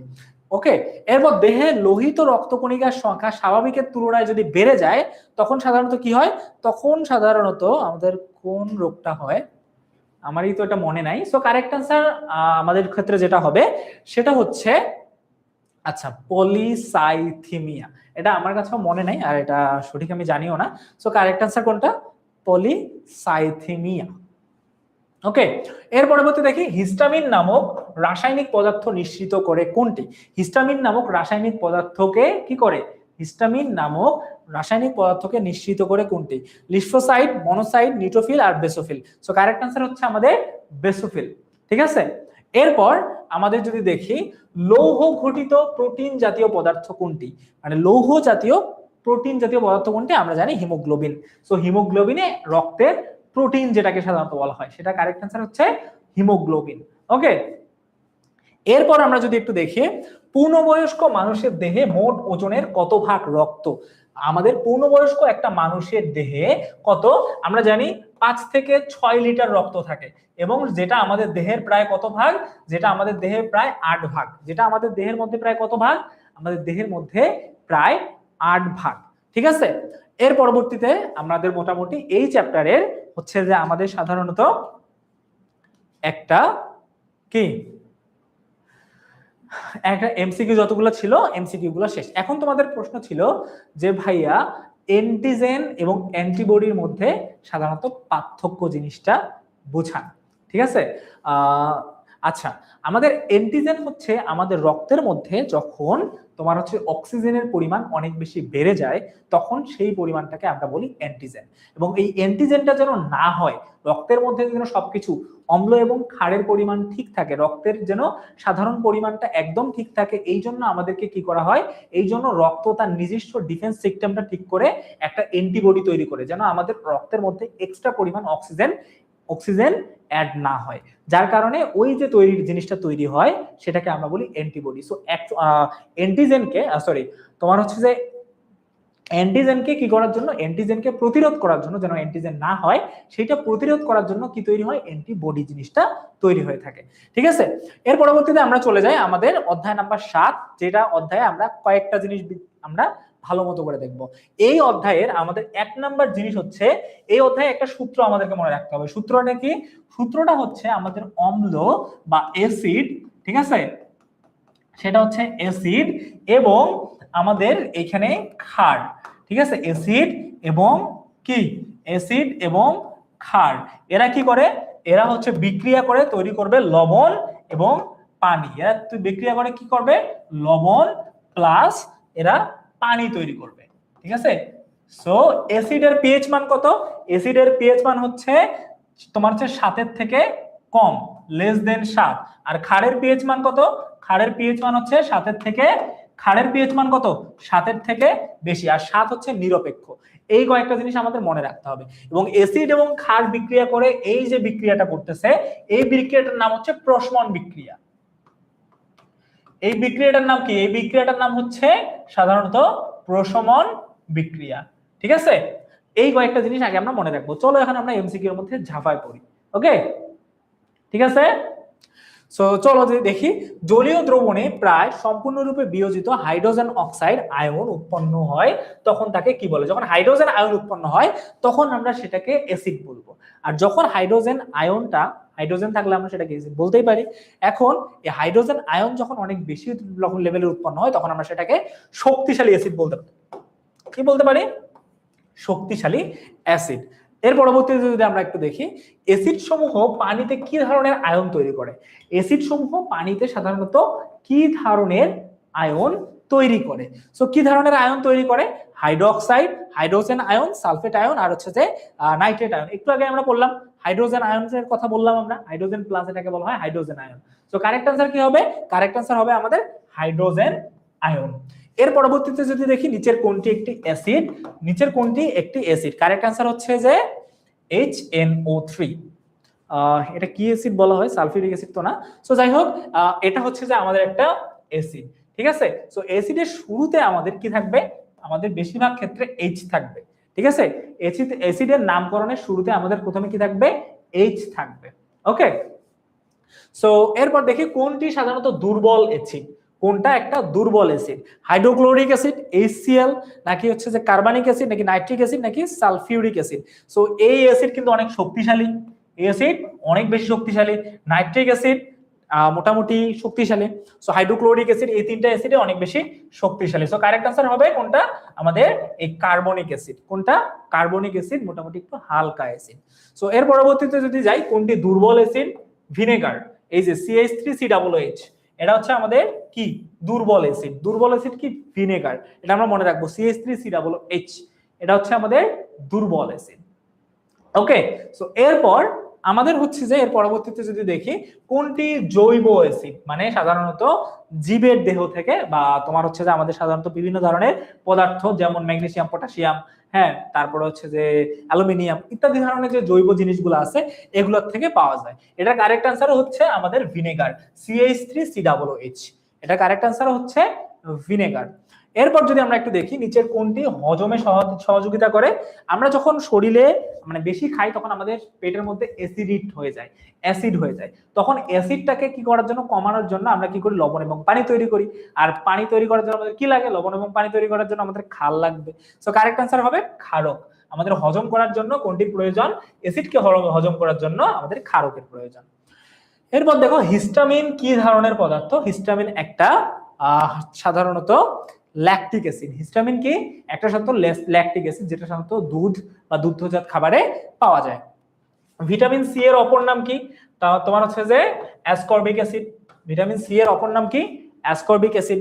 এরপর যদি দেখি ভিনেগারের সংকেত কোনটা? ভিনেগারের সংকেত আমরা মোটামুটি পড়েছি একটু আগেই, অনেকবার দেখলাম। সেটা কি? সেটা হচ্ছে CH3COOH। CH3COOH। ওকে, এটা ভিনেগারের সংকেত। এরপর যদি আমরা একটু দেখি ভিনেগারের রাসায়নিক নাম কি? ভিনেগারের রাসায়নিক নাম হচ্ছে সাধারণত অ্যাসিটিক অ্যাসিড। ভিনেগারের রাসায়নিক নাম কি? ভিনেগারের রাসায়নিক নাম হচ্ছে অ্যাসিটিক অ্যাসিড। এর পরবর্তীতে যদি দেখি আইপিএস এ চালানোর জন্য কোন অ্যাসিড ব্যবহার করা হয়? আইপিএস এ চালানোর জন্য সাধারণত হ্যাঁ তোমার হচ্ছে যে কোন অ্যাসিডটা ব্যবহার করা হয়? আইপিএস হচ্ছে একটা ব্যাটারি এবং ওই ব্যাটারির মধ্যে একটা অ্যাসিড থাকে যে অ্যাসিডটা অনেক বেশি পাওয়ারফুল এবং ওই অ্যাসিডের নাম হচ্ছে সালফিউরিক অ্যাসিড। সো এই হচ্ছে সালফিউরিক অ্যাসিডের সংকেত H2SO4 sulphuric acid. So correct answer কোনটা? কারেক্ট आंसर হচ্ছে সালফিউরিক অ্যাসিড। ওকে, এখন যদি আমরা একটু দেখি সেটা হচ্ছে অ্যামোনিয়াম নাইট্রেট তৈরি করে কোনটা? অ্যামোনিয়াম নাইট্রেট তৈরি করে সাধারণত কোনটা? আমরা যদি একটু ভালো মতো করে দেখি তোমার হচ্ছে যে এটা কারেক্ট आंसर কোনটা? HNO3। যেহেতু নাইট্রোজেন এখানে নাইট্রেট আছে, সো HNO3। ঠিক আছে। সো আজকের আমাদের যে পড়াশোনা আছে আমরা মোটামুটি আজকের আমাদের পড়াশোনা মোটামুটি আমি তোমাদেরকে অনেক পড়াশোনা করালাম। হ্যাঁ,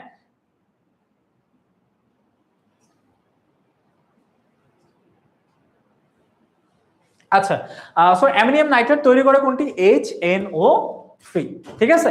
এরপর আমরা যদি একটু দেখি কোন সালে বাংলাদেশে নারী এবং শিশু নির্যাতন আইন অনুযায়ী এসিড, অনেকে কি করে আগে এসিড সাধারণত বিভিন্ন জায়গায় ছুড়ে দেওয়া বা কেউ কোনো কুপ্রস্তাবে যদি রাজি না হইতো এসিড মারতো। এসিডের ফলে চেহারা জ্বলে যায়, শরীরের বিভিন্ন ধরনের ক্ষতি হয়।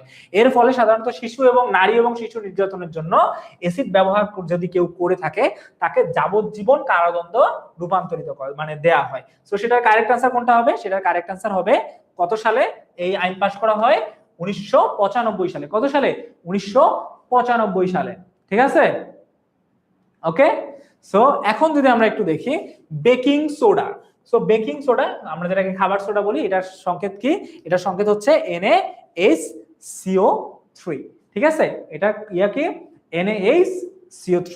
এর পরবর্তীতে আমরা একটু তাড়াতাড়ি যাই। পাকস্থলীর অ্যাসিডিটিকের জন্য দায়ী আমাদের পাকস্থলী বা আমাদের পেটের মধ্যে বেশি খেলে যে অ্যাসিডটা তৈরি হয় সেটা হচ্ছে হাইড্রোক্লোরিক অ্যাসিড। সেটার নাম কি? Hydrochloric acid. এরপর আমরা যদি তার পরবর্তীতে যাই, নিচের কোন খাদ্যগুলো অ্যাসিডিটি তৈরির কারণ? কোন খাবারগুলো খাইলে আমাদের বেশি অ্যাসিডিটি হয়? এই যে আমরা পেঁয়াজ এবং রসুন যত বেশি খাবো তত বেশি আমাদের জন্য অ্যাসিড তৈরি হয়। সামনে কুরবানি ঈদ আসতেছে, তোমরা বেশি করে খাবা আর অ্যাসিডিটি আরো বেশি হবে। এর মূল কারণ হচ্ছে যে পেঁয়াজ এবং রসুন। ওকে, ঠিক আছে। সো এরপর যদি আমরা একটু দেখি কোন জাতীয় দ্রবণ বা কোন জলীয় দ্রবণ তোমার হচ্ছে যে অ্যাসিডীয় হলে পিএইচ কোনটি? কোন জলীয় দ্রবণ অ্যাসিডীয় যদি হয় তার পিএইচ কোনটি বা তার পিএইচ কত? অ্যাসিডীয় যদি হয়, অ্যাসিড যদি হয় তাহলে তার 7 এর কম থাকবে, তার মানে 6.5। যদি অ্যাসিডিক হয় তার পিএইচ মান কম থাকবে 7 এর থেকে, কত হবে? 6.5। সো নিরপেক্ষ জলীয় দ্রবণের পিএইচ মান উই অল নো 7। আমরা জানি কত থাকবে? 7। এরপর তোমার হচ্ছে যে অম্লীয় মাটির জন্য কোনটি সঠিক? অম্লীয় মাটির জন্য বা অ্যাসিড, যদি মাটি অম্ল বলতে কি বুঝায়? অম্ল বলতে আমরা অ্যাসিডিটিক বুঝাই। সো অম্লীয় মাটির জন্য সাধারণত কোনটি সঠিক? পিএইচ কি হবে? পিএইচ 7 এর থেকে কম হবে। সো কোনটা 7 এর থেকে কম? খ number, pH less than 7। PH less than 7। So correct answer কোনটা? PH less than 7। তো আমার জিহ্বার রং, আমাদের জিহ্বার লালার পিএইচ কত? আমাদের যে জিহ্বার লালাটা, এই লালাটা কিন্তু একটু অ্যাসিডিটিক। সো যেহেতু অ্যাসিডিটিক তার পিএইচ মান কত? তোমার হচ্ছে 6.6। আর 5.5 যদি হইতো তাহলে আমরা কি একদম অনেক বেশি আমাদের জিহ্বা থাকতো না। ঠিক আছে, হ্যাঁ, তাহলে অনেক বেশি অ্যাসিডিটিক হয়ে যাইতো। সো আমাদের কারেক্ট आंसर কোনটা হবে? আমাদের জিহ্বার পিএইচ মান কত? 6.6 মনে রাখতে হবে। ওকে, সো এর পরবর্তীতে যদি যাই, পাকস্থলীতে খাদ্য হজম করার জন্য দরকারি পিএইচ মান কত? আমাদের পাকস্থলীতে খাদ্য হজম করার জন্য দরকারি পিএইচ মান কত? আমাদের পাকস্থলীতে কি অ্যাসিডিটি জাতীয় জিনিস থাকে, তার মানে ওটাকে কিভাবে হজম করা হয়? অ্যাসিড দিয়ে হজম করা হয়। অ্যাসিড দিয়ে ওই খাবারগুলোকে হজম করা হয়। যদি বেশি অ্যাসিড হয় তখন আমরা ক্ষার খাই। সো আমরা এই পাকস্থলীতে খাদ্য হজম করার জন্য অ্যাসিডের পরিমাণ maybe 2। Yes, 2 is the correct answer. ঠিক আছে, 2 হচ্ছে কারেক্ট অ্যান্সার। সো এরপর যদি আমরা দেখি 5 বছরের শিশুর জন্য ব্যবহৃত তোমার হচ্ছে যে প্রসাধনীর পিএইচ মান কত? 5 বছরের শিশুর জন্য ব্যবহৃত প্রসাধনীর পিএইচ মান কত? সো কারেক্ট অ্যান্সার হবে 5.5। কারেক্ট অ্যান্সার কি 5.5। কোন পদার্থে কি পরিমাণ অ্যাসিড বা ক্ষার আছে তা বোঝা যায় কিসের মান থেকে? কোন পদার্থে কি পরিমাণ অ্যাসিড বা ক্ষার আছে তা সাধারণত বোঝা যায় কোন মানে কিসের মান থেকে? সাধারণত আমরা বলতে পারি পিএইচ মান থেকে। কিসের মান থেকে? পিএইচ মান থেকে আমরা সাধারণত সেটাকে বুঝতে পারি। ওকে, সো এখন যদি দেখি কোনটি লিটমাসকে লাল করে। সো আমরা জানি অ্যাসিড সাধারণত নীল লিটমাসকে লাল করে, আর লাল লিটমাসকে নীল করে কে? ক্ষার। সো আমরা লাল করে লিটমাসকে লাল করতেছে, তার মানে acid, hydrochloric acid. So hydrochloric এটা একটা অ্যাসিড, রাইট? সো অ্যাসিড কি করবে? নীল লিটমাসকে লাল করবে। ঠিক আছে, সো এটা একটা ক্ষার, আর এটা একটা লবণ, এটা একটা পানি। সো এগুলা একটাও কারেক্ট অ্যান্সার হবে না। টক ফলের রসে নির্দেশকের বৈশিষ্ট্য কিরূপ? মনে করো টক ফল, টক ফলে সাধারণত কি থাকে? অ্যাসিড থাকে। টক ফলে সাধারণত অ্যাসিড থাকে, বিভিন্ন ধরনের acid, citric acid, tartaric acid, এক্সোরেটিক অ্যাসিড, বিভিন্ন ধরনের অ্যাসিড থাকে। ঠিক আছে, সো আমাদের কারেক্ট অ্যান্সার কি হবে? কারেক্ট অ্যান্সার হবে নীল লিটমাসের রং পরিবর্তন করে সে লাল করে। নীল লিটমাসের রং পরিবর্তন করে সে লাল করবে। এরপর যদি আমরা একটু দেখি কোন নির্দেশকের নির্দেশক রং বর্ণহীন? একদম তোমার হচ্ছে মিথাইল অরেঞ্জ। মিথাইল অরেঞ্জ একটা নির্দেশক। মিথাইল অরেঞ্জ কি একটা নির্দেশক? আমরা এটাকে কি বলতে পারি? একটা নির্দেশক। সো নির্দেশকের মান কি হয়? নির্দেশকের মান সবসময় 7 হয়। ঠিক আছে, আচ্ছা যাই হোক, মেবি আমি ভুল হয়ে গেছি। ঠিক আছে, আমি যাই হোক কোথাও না কোথাও আমি পড়ছিলাম মিথাইল অরেঞ্জ, কিন্তু এখানে ফেনলফথ্যালিন, আমি মনে হয় একটু ভুল হয়ে গেলাম। তো যাই হোক, ভুল হয়েছে, এখানে তো কিছু করার নাই, আমার দুঃখিত, মাই ব্যাড। আমি পড়ছিলাম কোথাও মনে হয় methyl orange, but correct answer হচ্ছে যে তোমার হচ্ছে যে ফেনলফথ্যালিন। এটার নামও আমি কখনো শুনি নাই। সো এর পরবর্তীতে যদি একটু যাই, পিঁপড়ার কামড়ে। সো পিঁপড়ার কামড়ে সাধারণত মানে পিঁপড়া যখন আমাদের শরীরের মধ্যে কামড় বসায় তখন সাধারণত কোন ধরনের অ্যাসিড ছাড়ে? সাধারণত তখন সে ফর্মিক অ্যাসিড ছাড়ে। কোন ধরনের অ্যাসিড ছাড়ে? সে ফর্মিক অ্যাসিড ছাড়ে। পিঁপড়ার হুলের মধ্যে ফর্মিক অ্যাসিড পাওয়া যায়। সো টুথপেস্ট ক্ষারীয় হয় কেন? কারণ আমাদের মুখের মধ্যে যখন সকালে ঘুম থেকে উঠি আমাদের অনেক পরিমাণ বা প্রচুর পরিমাণ আমাদের কি হয়? আমাদের প্রচুর পরিমাণ অম্ল জাতীয় জিনিস আমাদের মুখের মধ্যে থাকে। আর এই অম্ল জাতীয় জিনিসগুলো যখন আমাদের মুখের মধ্যে থাকে তখন আমাদের খাট দিয়ে ওগুলাকে প্রশমিত করা হয়। এই জন্য মুখে ক্ষারীয় অবস্থা মুখে অম্লীয় অবস্থা তৈরি হয় বলে। So C number correct answer, C correct answer এই ক্ষেত্রে। এরপর নরম সাবান তৈরিতে কি পরিমাণ সাবান তৈরিতে কি ব্যবহৃত হয়? এই যে KOH, পটাশিয়াম তোমার হচ্ছে যে হাইড্রোক্সাইড, পটাশিয়াম হাইড্রোক্সাইড। ঠিক আছে, সো আর হচ্ছে যে আমাদের এই চ্যাপ্টারের আচ্ছা, সো এর পরবর্তীতে যদি একটু দেখি নিচের কোনটি একটি ক্ষারক বা নিচের কোনটি সাধারণত একটি ক্ষার? ফর্মিক অ্যাসিড, হাইড্রোক্লোরিক অ্যাসিড, তারপর হচ্ছে ল্যাকটিক অ্যাসিড এবং তোমার হচ্ছে যে স্ল্যাক লাইম। সো এগুলোর নামের শেষে যেহেতু অ্যাসিড দেওয়া আছে সো এগুলো তো অ্যাসিড না, সো আমাদের বলবো স্ল্যাক লাইম, এটা হচ্ছে আমাদের জন্য কারেক্ট অ্যান্সার। সো এর পরবর্তীতে যদি যাই, নিচের কোনটি ক্ষার দ্বারা নিষ্ক্রিয় হয়? ক্ষার দ্বারা নিষ্ক্রিয় হয় সাধারণত কোনটা? মানে ক্ষার দ্বারা আমরা সেটাকে কি করতে পারি? লবণ এবং পানিতে রূপান্তর করতে পারি। সেটার অ্যান্সার কি? হিস্টামিন। ওকে, সো এর পরবর্তীতে যদি যাই, ক্ষারক কোনটিকে প্রশমিত করে? আমরা জানি ক্ষারক সাধারণত অ্যাসিডকে প্রশমিত করে। প্রশমিত করে কি করে? লবণ এবং পানি তৈরি করে। সো কারেক্ট অ্যান্সার কোনটা? কারেক্ট অ্যান্সার হচ্ছে অ্যাসিড। এর পরবর্তীতে যদি আরেকটা যাই, নিচের কোনটি ডিমের খোসায় থাকে? সো ডিমের খোসায় সাধারণত কোন জিনিসটা থাকে? ডিমের খোসা সাধারণত কোনটা জিনিস থাকে? আমাদের calcium carbonate. So CaCO3, correct answer কোনটা? CaCO3। ওকে, সো এরপর দেখো আমরা একটা বিক্রিয়া দেখতেছি। বিক্রিয়া দেখো, তোমার হচ্ছে যে NaHCO3 হাইড্রোক্লোরিক অ্যাসিড, এটা মিলে কি করছে? একটা দ্রব, তার মানে লবণ, পানি এবং কার্বন ডাই অক্সাইড তৈরি করবে। সো লবণ যেহেতু তৈরি করবে, এখানে পানির সংকেত দেয়া আছে, লবণ ইয়ার সংকেত, কার্বন ডাই অক্সাইডের সংকেত অলরেডি আমাদের দেয়া আছে। সো কারেক্ট অ্যান্সার কি হবে? H2O এবং হচ্ছে কার্বন ডাই অক্সাইড যদি আমরা এখান থেকে বাদ দেই তাহলে আমরা কি পাই? NaCl পাই, রাইট? এখানে Cl আর এখানে Na। সো আমরা কারেক্ট অ্যান্সার বলতে পারবো NaCl, সোডিয়াম ক্লোরাইড। এই লবণটা আমরা সাধারণত পেয়ে থাকি। এরপর দেখো শেভিং জেলে সাধারণত কোনটি থাকে? শেভিং জেলে আমরা পটাশিয়াম স্টেরাইট ব্যবহার করে থাকি। শেভিং জেলে পটাশিয়াম স্ট্রাইট ব্যবহার করা হয়। তারপরে হচ্ছে যে কাপড় কাচা সাবানের রাসায়নিক নাম কি? কাপড় কাচা সাবানের রাসায়নিক নাম সাধারণত কোনটা? Sodium steroid. ঠিক আছে, এর পরবর্তীতে আমাদের এই চ্যাপ্টারটা মোটামুটি শেষ। এরপরে আমাদের আর দুইটা চ্যাপ্টার আছে, দুইটা চ্যাপ্টার হচ্ছে যে তথা এসব বলকে জানি এবং আমাদের হচ্ছে যে তড়িৎ, প্রত্যাহিক জীবনে তড়িৎ। সো প্রত্যাহিক জীবনে তড়িৎ এবং এসব বলকে জানি, এই চ্যাপ্টারটা তোমাদেরকে পড়ানোর জন্য আসতেছেন আমাদের জাকি ভাইয়া। এই জাকি ভাইয়া তোমাদেরকে বাকি যে অধ্যায়টুকু আছে এই অধ্যায়টুকুতে সম্পূর্ণ জিনিসটা অনেক সুন্দর মতো করে তোমার হচ্ছে যে পড়ানোর চেষ্টা করবে। ঠিক আছে, আমি চেষ্টা করতেছি, বাকিটা আল্লাহ ভরসা। আশা করি তোমাদের সকলের পরীক্ষা অনেক ভালো হোক। হ্যাঁ, এবং পরীক্ষা শুধুমাত্র ভালো হোক এমন কেন, তোমাদের জন্য বেস্ট একটা রেজাল্ট যেন তোমাদের জন্য আসে, এটা আমি অবশ্যই দোয়া করব তোমাদের জন্য, যেন সবথেকে ভালো একটা রেজাল্ট তোমরা কি করতে পারো, পরীক্ষা করে নিয়ে আসতে পারো। তো দেখা হবে হয়তো পরবর্তীতে তোমাদের সাথে কখনো। এই পর্যন্তই, ভাইয়া তোমাদের কাছে চলে আসছে, বাকি চ্যাপ্টারগুলো তোমাদের ভাইয়ের সাথে কন্টিনিউ করো। তোমাদের সাথে আবার দেখা হবে খুব দ্রুত। একটু ক্লাস শেষ হলে দেখা হবে না? ইয়েস, ইনশাআল্লাহ। আচ্ছা, ক্লাস শেষ হয়ে গেলে তখন আরিফ ভাই আবার আসবে আমাদের সাথে দেখা করতে, কোনো সমস্যা নেই, কেউ মন খারাপ করার কোনো দরকার নেই। আমি জানি যে আরিফ ভাই চলে যায় অনেকে মন খারাপ হয়ে যেতেছে। আচ্ছা, সমস্যা নেই, আরিফ ভাই পাশে বসে আছে, ঠিক আছে। আচ্ছা, তো চলেন আমরা শুরু করি আমাদের 10ম অধ্যায় এসো বলকে জানি, মানে বলকে একদম আমরা জেনে টেনে ফেলবো আর কি, এরকম ব্যাপার স্যাপার। ওকে, প্রথমেই নিউটনের প্রথম সূত্র অনুযায়ী বাহির থেকে কোনো বল না থাকলে সমবেগে চলমান বস্তু কি হয়?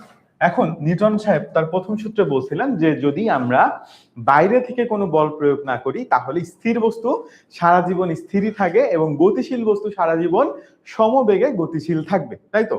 তাহলে সেই সূত্রটা যদি আমরা আমাদের অপশনগুলোর সাথে মিলাই তাহলে আমরা দেখবো যে ধীরে ধীরে থেমে যাবে, দিক বদলাবে, হঠাৎ বেগ বাড়বে, সমবেগে চলতে থাকবে। অর্থাৎ নিউটন সাহেবের সূত্রের লাস্ট অংশটা অনুযায়ী যে গতিশীল বস্তু সমবেগে সারা জীবনের জন্য গতিশীল থাকবেন, তাহলে সমবেগে চলতে থাকবে। এটা কি হবে? এটা হবে আমাদের অ্যান্সার। ঠিক আছে, সবাই একটা ছোট্ট কাজ করবেন, নিউটনের 3টা সূত্র একটু কষ্ট করে মুখস্থ করে যাবেন, একদম মাত্রা টাত্রা সহ, আপনার একক টেকক সহ, কারণ এখান থেকে কিন্তু পরীক্ষায় সিকিউতে ম্যাথ আসবেই আসবে। ঠিক আছে, কোন চলন্ত বস্তু কিছুক্ষণ পর থেমে গেলে নিউটনের প্রথম সূত্র অনুযায়ী বুঝতে হবে। এই দেখেন কেলো করেছে, নিউটন সাহেব একটা সূত্র দিলেন যে ভাই গতিশীল বস্তু সারা জীবন গতিশীল অবস্থায় থাকবে, বাট আমরা দেখছি যে গতিশীল বস্তু সারা জীবন আবার গতিশীল থাকতেছে না, সে আবার থেমে থেমে যাচ্ছে। এবং থেমে যাচ্ছে কেন, থেমে যাওয়ার কারণটা কি? সেখান থেকে কোনো না কোনো বল কাজ করতেছে, বস্তুটির ভর শূন্য হয়ে গেছে, জড়তা হারিয়ে গেছে, বস্তুর উপর কোনো বলই ছিল না, সেখানে কোনো না কোনো ভাবে কোনো বল কাজ করতেছে। তাইলে আসলে এখানে যেটা হবে সেটা হচ্ছে এখানে বিপরীত দিক থেকে একটা বল কাজ করতেছে, তাই না? বিপরীত দিক থেকে কি হচ্ছে? বিপরীত দিক থেকে একটা বল কাজ করতেছে, না হলে আসলে ওই বস্তুটা কখনোই থেমে যেত না, সমবেগে চলতেই থাকতো, চলতেই থাকতো। হ্যাঁ, আচ্ছা, বাস হঠাৎ ডান দিকে বাঁক নিলে যাত্রীরা সাধারণত কোন দিকে হেলে পড়বে? উল্টা দিকে হেলে পড়বে, তাই না? যখন একদিকে বাঁক নিবে তখন জড়তার জন্য কি হবে? যাত্রীরা তার উল্টা দিকে হেলে পড়বে। ঠিক আছে, তাহলে পরীক্ষায় যদি বলে যে বাস ডান দিকে বাঁক নিল, তাহলে যাত্রীরা হেলে পড়বে বাম দিকে। আর পরীক্ষায় যদি বলে বাস বাম দিকের বাঁক নিল, তাহলে যাত্রীরা হেলে পড়বে ডান দিকে। ঠিক আছে, মানে যাত্রীরা তার উল্টা দিকে হেলে পড়বে, তাই না? জড়তা তার উল্টা দিকে কাজ করবে। সিট বেল্ট না পরায় হঠাৎ ব্রেক করলে সামনে ঝুঁকে পড়ার প্রধান কারণ কি? স্থিতি জড়তা, গতি জড়তা, ঘর্ষণ বল, মধ্যকর্ষ বল। এটা কেন হয়? জড়তার জন্য হয়। কোন জড়তা এখানে কাজ করবে? এখানে কাজ করবে গতি জড়তা, এখানে কাজ করবে গতি জড়তা। বল প্রয়োগ না করা পর্যন্ত বস্তু যে অবস্থায় আছে, বল প্রয়োগ না করা পর্যন্ত বস্তু যে অবস্থায় আছে সেই অবস্থায় চলতে থাকতে চায়। এটা কি? জড়তা, ভরবেগ, ত্বরণ, বল। এটা কি? এটা হচ্ছে বস্তুর জড়তা, তাই না? যে সে যে অবস্থায় আছে সে অবস্থায় সে সারা জীবন থাকতে চায়। এখন জড়তা কাটাইতে, এবং এটাকে কি বলে? এটাকে বলা হচ্ছে জড়তা। এখন এই জড়তা কাটাইতে গেলে কি করতে হবে? বাইরে থেকে বল প্রয়োগ করতে হবে এক্সট্রা করে। ঠিক আছে, ভরবেগের সঠিক সম্পর্ক আমরা জানি P = mv, ভরবেগের সূত্র। সো P = mv, সূত্র তো সূত্রই। কোন বস্তুর উপর ইউ থেকে ভি হতে সময় t সময় লাগলে ত্বরণ কাকে বলে? তাই মানে ইউ কি আমার আদি বেগ, ভি হচ্ছে আমার শেষ বেগ, তার মানে v - u / t, which is আমার ত্বরণ, তাই না? a = v - u / t। তার মানে যদি এমন হয় জিনিসটা যে 5 মিনিট কোন একটা বস্তুর বেগ ছিল 10 মিটার পার সেকেন্ড, সেই বস্তুটার নতুন বেগ হয়েছে 15 মিটার পার সেকেন্ড, এবং এটা হচ্ছে আপনার 5 মিনিটে। তাহলে ত্বরণ কত এ যদি আমাদেরকে বলে বের করতে, তাহলে আমরা কি করব, শেষ বেগ কত 15, আদি বেগ কত 10, কত সময় লাগছে 5, তাহলে ভুল লিখলাম সরি, 15 থেকে 10 বাদ দিলে থাকে কত 5, তো 5/5 মানে হচ্ছে 1 সেকেন্ড স্কয়ার। ঠিক আছে, তো আমাদের কিন্তু ত্বরণ বের করতে দিতে পারে, যদি ত্বরণ বের করতে দেয় ম্যাথে, তাহলে আমরা কি কি লিখবো, শেষ বেগ মাইনাস আদি বেগ ডিভাইডেড বাই টি। ওকে, আচ্ছা, কোনো কনফিউশন? আচ্ছা, একই ধরনের গতির পরিবর্তন ঘটাতে ভর বেশি হলে বল কেন বেশি লাগে, তাই না? যদি ধরেন আপনি মানে প্রশ্নটা হচ্ছে অনেকটা এরকম যে ভাই আমার দুইটা বস্তু আছে, ঠিক আছে, ধরেন দুইটা বস্তু আছে, একটা বস্তুর ওজন 5 কেজি আর একটা বস্তুর ওজন 3 কেজি, ঠিক আছে। এখন আমি দুইটারই বেগের পরিবর্তন করতে যাচ্ছি, যেটা 5 কেজি তাতে কেন আসলে বল আমার বেশি দেয়া লাগছে রাদার দ্যান 3 কেজি। মানে ধরেন আমার কাছে একটা বল আছে, বলটার ওজন 5 কেজি, আরেকটা বল আছে, বলটার ওজন 3 কেজি। আমি যাচ্ছি দুইটারই বেগ হোক 2 metre per second, 2 metre per second, ঠিক আছে। আচ্ছা, তাহলে আমি দুইটারই সেম বেগ দিতে যাচ্ছি, একই ধরনের গতি পরিবর্তন করতে যাচ্ছি, কিন্তু এই বস্তুটাতে আমাকে বেশি বল দেয়া লাগছে কম্পেয়ার টু এই বস্তুটা, ঠিক আছে। তার কারণটা কি, ভর বেশি হলে জড়তা বেশি হয়, ভর বেশি হলে ঘর্ষণ শূন্য হয়, ভর বেশি হলে সময় কম হয়, ভর বেশি হলে বেগ নিজে নিজে বাড়ে। তার কারণ হচ্ছে ভর যখন বেশি হবে, মানে স্বাভাবিকভাবে চিন্তা করেন আপনার কাছে দুইটা মানুষ আছে, ধরেন একটা হচ্ছে আমার মতো মোটা সোটা, একটা হচ্ছে আরিফ ভাইয়ের মতো চিকন চাকন। এখন কাকে আপনি মানে কাকে সরাইতে গেলে আপনাকে বেশি বল দেওয়া লাগবে? যার ভর বেশি তাকে সরাইতে গেলে তাকে আপনার বেশি কি বল আপনার প্রয়োগ করা লাগবে। তার কারণ হচ্ছে যার ভর বেশি তার জড়তাও কি, তার জড়তাও বেশি, ঠিক আছে। তাহলে ভর বেশি হলে তার জড়তাও বেশি হয়ে যাবে, ঠিক আছে। একই বল দুটি বস্তুর উপর প্রয়োগ করলে ভর কম বস্তুর ত্বরণ হবে কি? তাহলে এই যে আরিফ ভাইয়ের উদাহরণটা আবার আসতেছি, ধরেন আমি আর আরিফ ভাই, আমরা দুইজন কি বলতেছে যে একই বল, দুইজনের উপরে আপনারা একই পরিমাণ বল প্রয়োগ করলেন, ঠিক আছে। এখন ভর যার কম, মানে ধরেন আমি বেশি দূরে যাব নাকি আরিফ ভাই বেশি দূরে যাবে। সাপোজ আমি আর আরিফ ভাই দাঁড়ায় আছি, আপনি দুই হাত দিয়ে দুইজনকে সমান বলে ধাক্কা দিলেন। এখন প্রশ্ন হচ্ছে আরিফ ভাই কি বেশি দূরে পড়বে নাকি আমি বেশি দূরে যেয়ে পড়বো? স্বাভাবিকভাবে যার ভর কম তার জড়তাও কম, তাহলে সে বেশি দূরে যাবে। আর যার ভর বেশি তার জড়তা বেশি, তাই আসলে তাকে সে কম দূরে যাবে, ঠিক আছে। তাহলে কি হবে, সে আসলে বেশি দূরে যাবে, তাই না, সে আসলে বেশি দূরে যাবে। মানে স্বাভাবিক, আমরা সূত্র দিয়ে তো প্রমাণ করি, তারপরে নর্মাল সেন্সে যদি আপনি চিন্তা করেন, একটা বেশি ভরওয়ালা বস্তু সরাইতে আপনার বেশি শক্তি লাগবে রাদার দেন একটা কম ওজনের বস্তু, তাই না। ওকে, 1 নিউটন বল বলতে বোঝায় কি? 1 নিউটন বল বলতে কি বোঝায়? 1 নিউটন বল বলতে আসলে বোঝায় যে 1 কেজি ভরের উপর 1 মিটার পার সেকেন্ড ত্বরণ সৃষ্টি করতে পারা, ঠিক আছে। 1 মিটার পার সেকেন্ড ত্বরণ যদি আপনি সৃষ্টি করতে পারেন, তাহলে সেটাকে কি বলে, 1 কেজি ভরের কোনো বস্তুকে আপনি যদি 1 মিটার পার সেকেন্ড ত্বরণ সৃষ্টি করেন, সেটাকে আসলে বলে 1 নিউটন, ঠিক আছে। সেটাকে আসলে বলে 1 নিউটন। নিউটনের তৃতীয় সূত্রের সঠিক বক্তব্য কোনটি? বল সবসময় শূন্য, প্রত্যেক ক্রিয়াবলের একটি সমান ও বিপরীত প্রতিক্রিয়া আছে, কেবল স্থির বস্তুর জন্য সূত্রটি সত্য, কেবল চলন্ত বস্তুর জন্য সূত্রটি সত্য। তাহলে নিউটনের তৃতীয় সূত্র কিন্তু নিউটন দিয়েছে সমান ক্রিয়া এবং প্রতিক্রিয়া বল নিয়ে, তাই না। নিউটনের তৃতীয় সূত্র অনুযায়ী প্রত্যেক ক্রিয়ার সমান ও বিপরীত মুখে একটা প্রতিক্রিয়া আছে, সমান এবং বিপরীত মুখে একটা প্রতিক্রিয়া আছে। তাহলে আমাদের 11 নম্বর অ্যান্সার কি হবে? প্রত্যেক ক্রিয়া বলের একটি সমান ও বিপরীত প্রতিক্রিয়া বল থাকবে, ঠিক আছে। আচ্ছা, ক্রিয়া প্রতিক্রিয়া বল সম্পর্ক কোনটি সঠিক? একই বস্তুর উপর একসাথে কাজ করে, প্রতিক্রিয়া বল সবসময় ক্রিয়া বলের চেয়ে বড়, কেবল সংস্পর্শে থাকলেই হয়, সবসময় দুটি ভিন্ন বস্তুর উপর কাজ করে। এখন দেখেন, ক্রিয়া বল আর প্রতিক্রিয়া বল, সাপোজ আমি এখানে একটা ঘুষি মারলাম, ঠিক আছে, আমার মুখে একটা ঘুষি মারলাম, আমি হাত দিয়ে মুখের উপর বল প্রয়োগ করলাম, মুখের যে জায়গাটা এটা আমার হাতের উপর প্রতিক্রিয়া বল প্রয়োগ করবে। তাহলে ক্রিয়া বল যার পরে হইলো, প্রতিক্রিয়া বল কি তারপরে হইলো না? ক্রিয়া বল হইছে আমার মুখের উপরে, প্রতিক্রিয়া বল হইছে আমার হাতের উপরে, তাহলে বিপরীত বস্তুর উপর হচ্ছে না প্রতিক্রিয়া বলটা?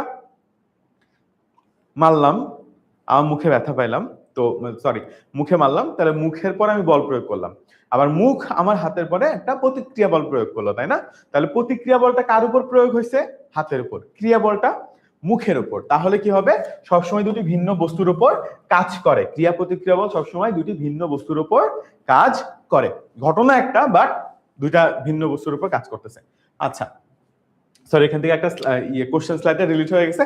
হাঁটার সময় মানুষ সামনের দিকে আগায় কারণ মাটি মানুষকে সামনের দিকে পাল্টা বল দেয়। তো হাঁটার সময় কি হয়? আমরা মাটির দিকে ফোর্স দেই, বল দেই, এবং সমান একটা প্রতিক্রিয়া বল মাটি আমাদের দিকে দেয়, এই জন্য আমরা হেঁটে চলে বেড়াইতে পারি। ঠিক আছে? আচ্ছা, তারপরে আসেন, ওজন মাপার যন্ত্রের উপর দাঁড়িয়ে লাফ দেওয়ার মুহূর্তে কাটা বেশি দেখায় কেন? কারণ কি? কারণ হচ্ছে যখন আমরা ওজন দেওয়ার মেশিনের উপর দিয়ে বা কোনো একটা জায়গাতে লাফ দিতে যায়, তখন আমরা নিচের দিকে বেশি ভর প্রয়োগ করি না? তখন আসলে মানুষ মুহূর্তের জন্য নিচের দিকে বেশি বল প্রয়োগ করে, তাই না? বেশি বল প্রয়োগ করে, এই কারণে কিন্তু এই ঘটনাটা ঘটে। বেলুনের মুখ ছেড়ে দিলে বেলুন উড়ে যাওয়ার কারণ কি? আপনি যখন বেলুনের মুখ ছেড়ে দেন তখন যেটা হয়, বেলুনের ভর কমে যায়, এই কারণে উড়ে যায়। বেলুন বারবার কি বেলুনের রাবার, আচ্ছা, রাবার ঠান্ডা হয়ে যায় না, বেলুন বাতাসকে বাইরের দিকে ঠেলে বাতাস বেলুনকে বিপরীত দিকে ঠেলে, এইটাই কিন্তু কারণ, তাই না? কারণ কি? বেলুনের যে বাতাসটা, এটা যখন বাইরে বের হয়ে যাচ্ছে, এটা কি হচ্ছে? বাইরে ঠেলতেছে। আবার বাতাস কি করতেছে? বেলুনকে তার বিপরীত দিকে ঠেলা দিচ্ছে, এই কারণেই কিন্তু বেলুনটা, বাতাস যে বিপরীত দিকে ঠেলা দেয়, এই কারণে বেলুনটা কিন্তু উপরের দিকে উঠে। প্রকৃত মৌলিক বল কয়টা আছে? 4টা, তাই না? প্রকৃত মৌলিক বল কয়টা? 4টা। কি কি বলেন তো? দুর্বল নিউক্লিয় বল, সবল নিউক্লিয় বল, তড়িৎ চৌম্বক বল, আরেকটা কি? আরেকটা সবচেয়ে কমন বল বলেন তো, কি বল? আরেকটা কি বল? 4টা মৌলিক বলের মধ্যে আরেকটা কি? 4টা মৌলিক বল লিখেন তো সবাই। আচ্ছা, কি বললাম? কি বললাম?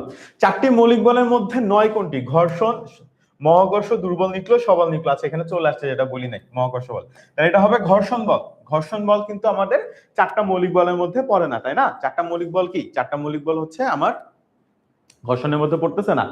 ওকে, লিখেন 4টা মৌলিক বল সবাই, পরীক্ষায় আসবে কিন্তু। ভরের কারণে যে আকর্ষণ বল হয়, ভরের কারণে যে আকর্ষণ বল হয় তাকে তড়িৎ চৌম্বক বল বলে, মহাকর্ষ বল বলে, ঘর্ষণ বল বলে, প্রবাহী বল বলে, মহাকর্ষ বল বলে। এটাকে কি বলে? সবসময় ভরের কারণে যে আকর্ষণ বল হয় তাকে বলে মহাকর্ষ। এবং এই আকর্ষণ যে হচ্ছে, তার মধ্যে একটা বস্তু যদি পৃথিবী হয় তখন সেটাকে বলে অভিকর্ষ। ঠিক আছে? পৃথিবীর মহাকর্ষ বল আমাদের উপর কাজ করলে তখন তাকে কি বলে? তাহলে তখন তাকে বলে, সরি, মধ্যাকর্ষ, তখন তাকে বলে মধ্যাকর্ষ। আচ্ছা, চিরুনি দিয়ে কাগজ টানার ঘটনায়, সো আমাদের বইয়ে একটা ঘটনা আছে না, যে আমরা চিরুনি দিয়ে মাথায় এরকম করি, এন্ড দেন তারপরে যদি কাগজের উপরে দিয়ে, তখন কি হয়? কাগজগুলো চিরুনির সাথে লেগে যায়। কারণ কি? এখানে ম্যাগনেটিক ফিল্ড উৎপন্ন হয়, তো তড়িৎ চৌম্বকীয় বল তখন কিন্তু এখানে উৎপন্ন হয়। বই অনুযায়ী তড়িৎ চৌম্বকীয় বল মহাকর্ষ বলের চেয়ে, আচ্ছা সরি, কোশ্চেনটা মানে অপশন গুলা নাই আর কি। ওকে, দুর্বল নিউক্লিয় বল কাজ করে প্রায় 10⁻18 মিটার দূরত্বে। 10⁻18 মিটার দূরত্ব পর্যন্ত আসলে কাজ করে। এটা খুবই কম কিন্তু রেঞ্জটা। -18 মানে একদমই, মানে বেটা রশ্মি বের হয় দুর্বল নিউক্লিয় বল থেকে। বেটা রশ্মি অলওয়েজ বের হয় দুর্বল নিউক্লিয় বল থেকে। নিউক্লিয়াসে প্রোটন ও নিউট্রনকে আটকে রাখে কোনটা? তার মানে আমাদের যে নিউক্লিয়াসটা আছে, এই নিউক্লিয়াসের মধ্যে কি থাকে? নিউক্লিয়াসের মধ্যে থাকে প্রোটন এবং নিউট্রন, তাই না? সো প্রোটন কিন্তু পজিটিভ চার্জ যুক্ত, বাট নিউট্রন কিন্তু কোনো চার্জ নাই, তাই না? স্টিল তারা আসলে আটকায় থাকে, তার কারণ হচ্ছে তাদের মধ্যে সবল নিউক্লিয় বলটা কাজ করে। তাদের মধ্যে কি নিউক্লিয় বলটা কাজ করে? তাদের মধ্যে আরেকটা আসতে পারবো। আচ্ছা, তো এই দুইটা জিনিসের মধ্যে কি কাজ করে? এই দুইটা জিনিসের মধ্যে সবল নিউক্লিয় বল কাজ করে। ঠিক আছে? এই কারণে আমরা দেখতে পাই যে আমার প্রোটন এবং নিউট্রনের মধ্যে এই দুইটা জিনিস আটকে থাকে, না আদারওয়াইজ আটকে থাকার কথা না, কারণ একটা হচ্ছে নিউট্রাল আর একটা হচ্ছে পজিটিভ চার্জ যুক্ত। সো এমন যদি হইতো যে পজিটিভ নেগেটিভ চার্জ যুক্ত, তখন আকর্ষণের জন্য আটকে থাকতো, বাট যদিও একটা নিউট্রন এবং আরেকটা পজিটিভ জিনিস, স্টিল তারা আটকায় থাকে, কারণ তাদের মধ্যে কাজ করে সবল নিউক্লিয় বল। ঠিক আছে? আচ্ছা, তড়িৎ চৌম্বকীয় প্লাস দুর্বল নিউক্লিয় বলকে একসাথে বলা হয় ইলেকট্রোউইক। এটাকে একসাথে কি বলা হয়? দুর্বল নিউক্লিয় বল এবং তড়িৎ চৌম্বকীয় বল, এই দুইটাকে একসাথে বলা হয় ইলেকট্রোউইক। ঠিক আছে? আচ্ছা, ঘর্ষণ বল সাধারণত কোন দিকে কাজ করে? গতির দিকে, লম্বভাবে, বেগের বিপরীত দিকে, এলোমেলো দিকে। সো ঘর্ষণ বল কোন দিকে কাজ করে? ঘর্ষণ হচ্ছে কেন বলেন আমাকে?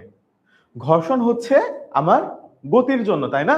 আমার গতির জন্য কিন্তু আমার ঘর্ষণ হচ্ছে, তাহলে গতি যেদিকে কাজ করতেছে ঘর্ষণ বল অলওয়েজ তার কি মানে বেগ যেদিকে কাজ করতেছে তার বিপরীত দিকে কাজ করবে, তাই না? তাহলে তার অপোজিট ডিরেকশনে কাজ করবে। আমার বেগ যেদিকে কাজ করবে তার অপোজিট ডিরেকশনে আমার কি হবে, ঘর্ষণ বলটা কাজ করবে, ঠিক আছে? আচ্ছা, তারপরে আসি দুটি তলকে বেশি চাপ দিলে ঘর্ষণ বল কেন বাড়ে।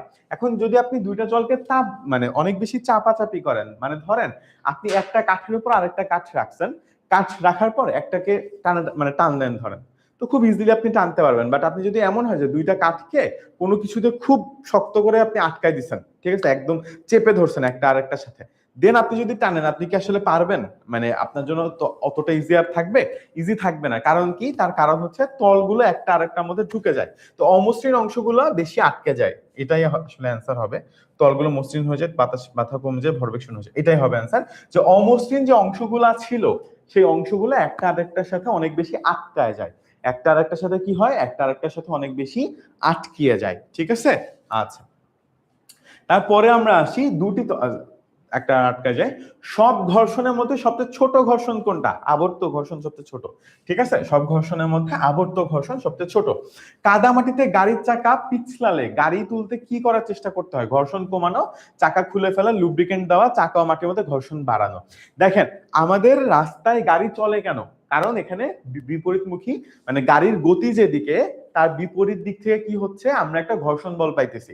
এই ঘর্ষণের কারণেই কিন্তু আমাদের রাস্তায় গাড়িটা চলতেছে।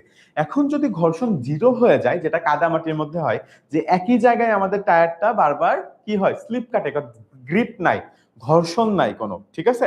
তো গ্রিপ নাই, তখন আসলে আমরা যদি আবার লুব্রিকেন্ট দেই বা ঘর্ষণ কমাই ফেলি, তাহলে আসলে জীবনও গাড়ি ওখান থেকে উঠানো যাবে না। এই জন্য দেখবেন যে যদি কখনো কাদাতে গাড়ি আটকায় যায়, তাহলে ইট দেওয়া হয় একটা এক্সট্রা করে, ইট বা কোনো শক্ত কিছু, যার ফলে যেটা হয় যে ঘর্ষণ তখন বাড়ে। কাদাতে সমস্যা কি, কাদা হচ্ছে একদম মসৃণ হয়ে যায়, কাদায় যখন গাড়ি পড়ে এবং ওখানে যখন চাকা ঘুরে ওই জায়গাটা একদম মসৃণ হয়ে যায়। মসৃণ হওয়ার ফলে কিন্তু ওখানে আর গ্রিপ থাকে না, ঠিক আছে? গ্রিপ থাকে না, গ্রিপ না থাকার কারণে তখন কি হয়, তখন আসলে ওইখান থেকে আর গাড়ি উঠতে পারতেছে না। তাহলে আমাদেরকে অবশ্যই ঘর্ষণটাকে বাড়াই দিতে হবে। আমরা যদি চাকা ও মাটির মধ্যে ঘর্ষণ বাড়াই দিই, তাহলে কিন্তু আমাদের গাড়ি তখন ওখান থেকে উঠে চলে আসবে, ঠিক আছে? এবং আমাদের যে পিচ ঢালা যে রাস্তাগুলা, এগুলো দেখবেন কিন্তু একটু কি অমসৃণ না। কেন? তার কারণ হচ্ছে গিয়ে এই রাস্তাতে যদি ঘর্ষণ না থাকতো তাহলে কিন্তু গাড়ি চলতে পারতো না। আবার দেখবেন বৃষ্টির দিনে বলেন না যে বৃষ্টির দিনে গাড়ি স্লিপ কাটছে। এখন বৃষ্টির দিনে গাড়ি স্লিপ কাটে কেন? পানিতে আসলে গাড়ি স্লিপ কাটতেছে কেন?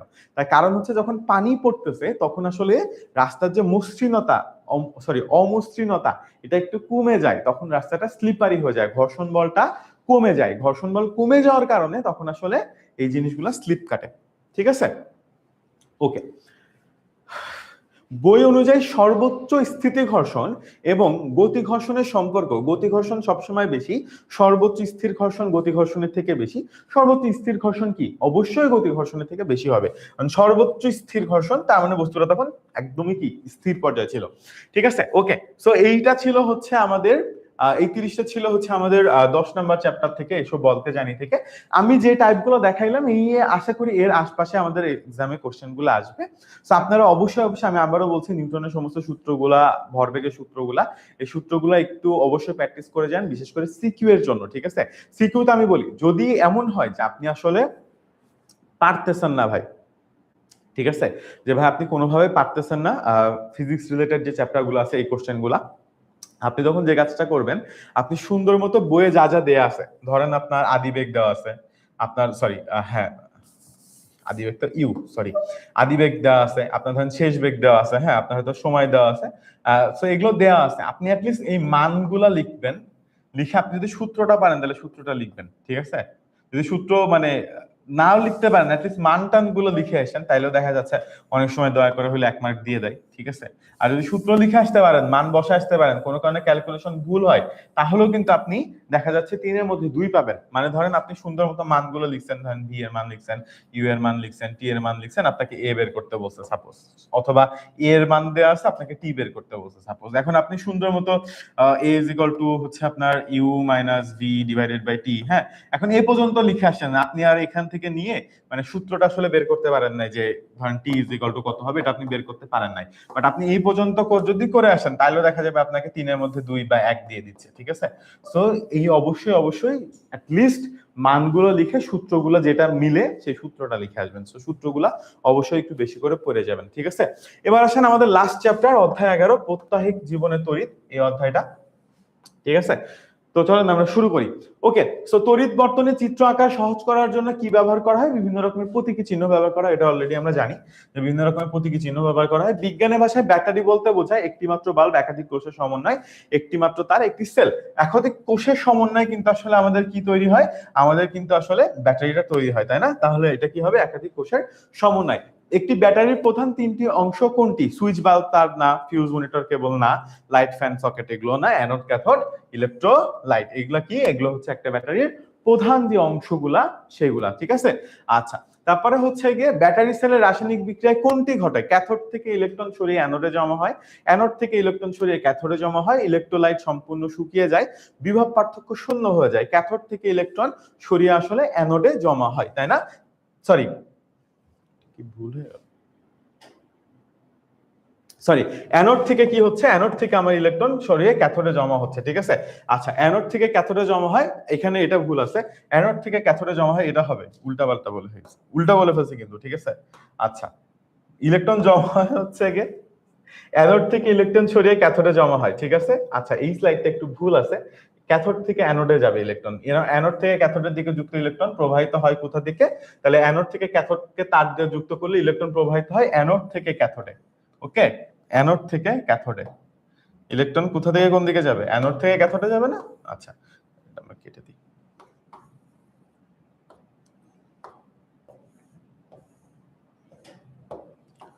এটা কাটা, এটা ঠিক আছে, ঠিক আছে। সো এইটা একটু স্লাইডটা আপনারা ঠিক করে নিন, পাওয়ার পরে আমি এই স্লাইডটা যদি ডাউনলোড করেন তাহলে তো হচ্ছে গিয়ে রাইটটাই পাবেন, ঠিক আছে।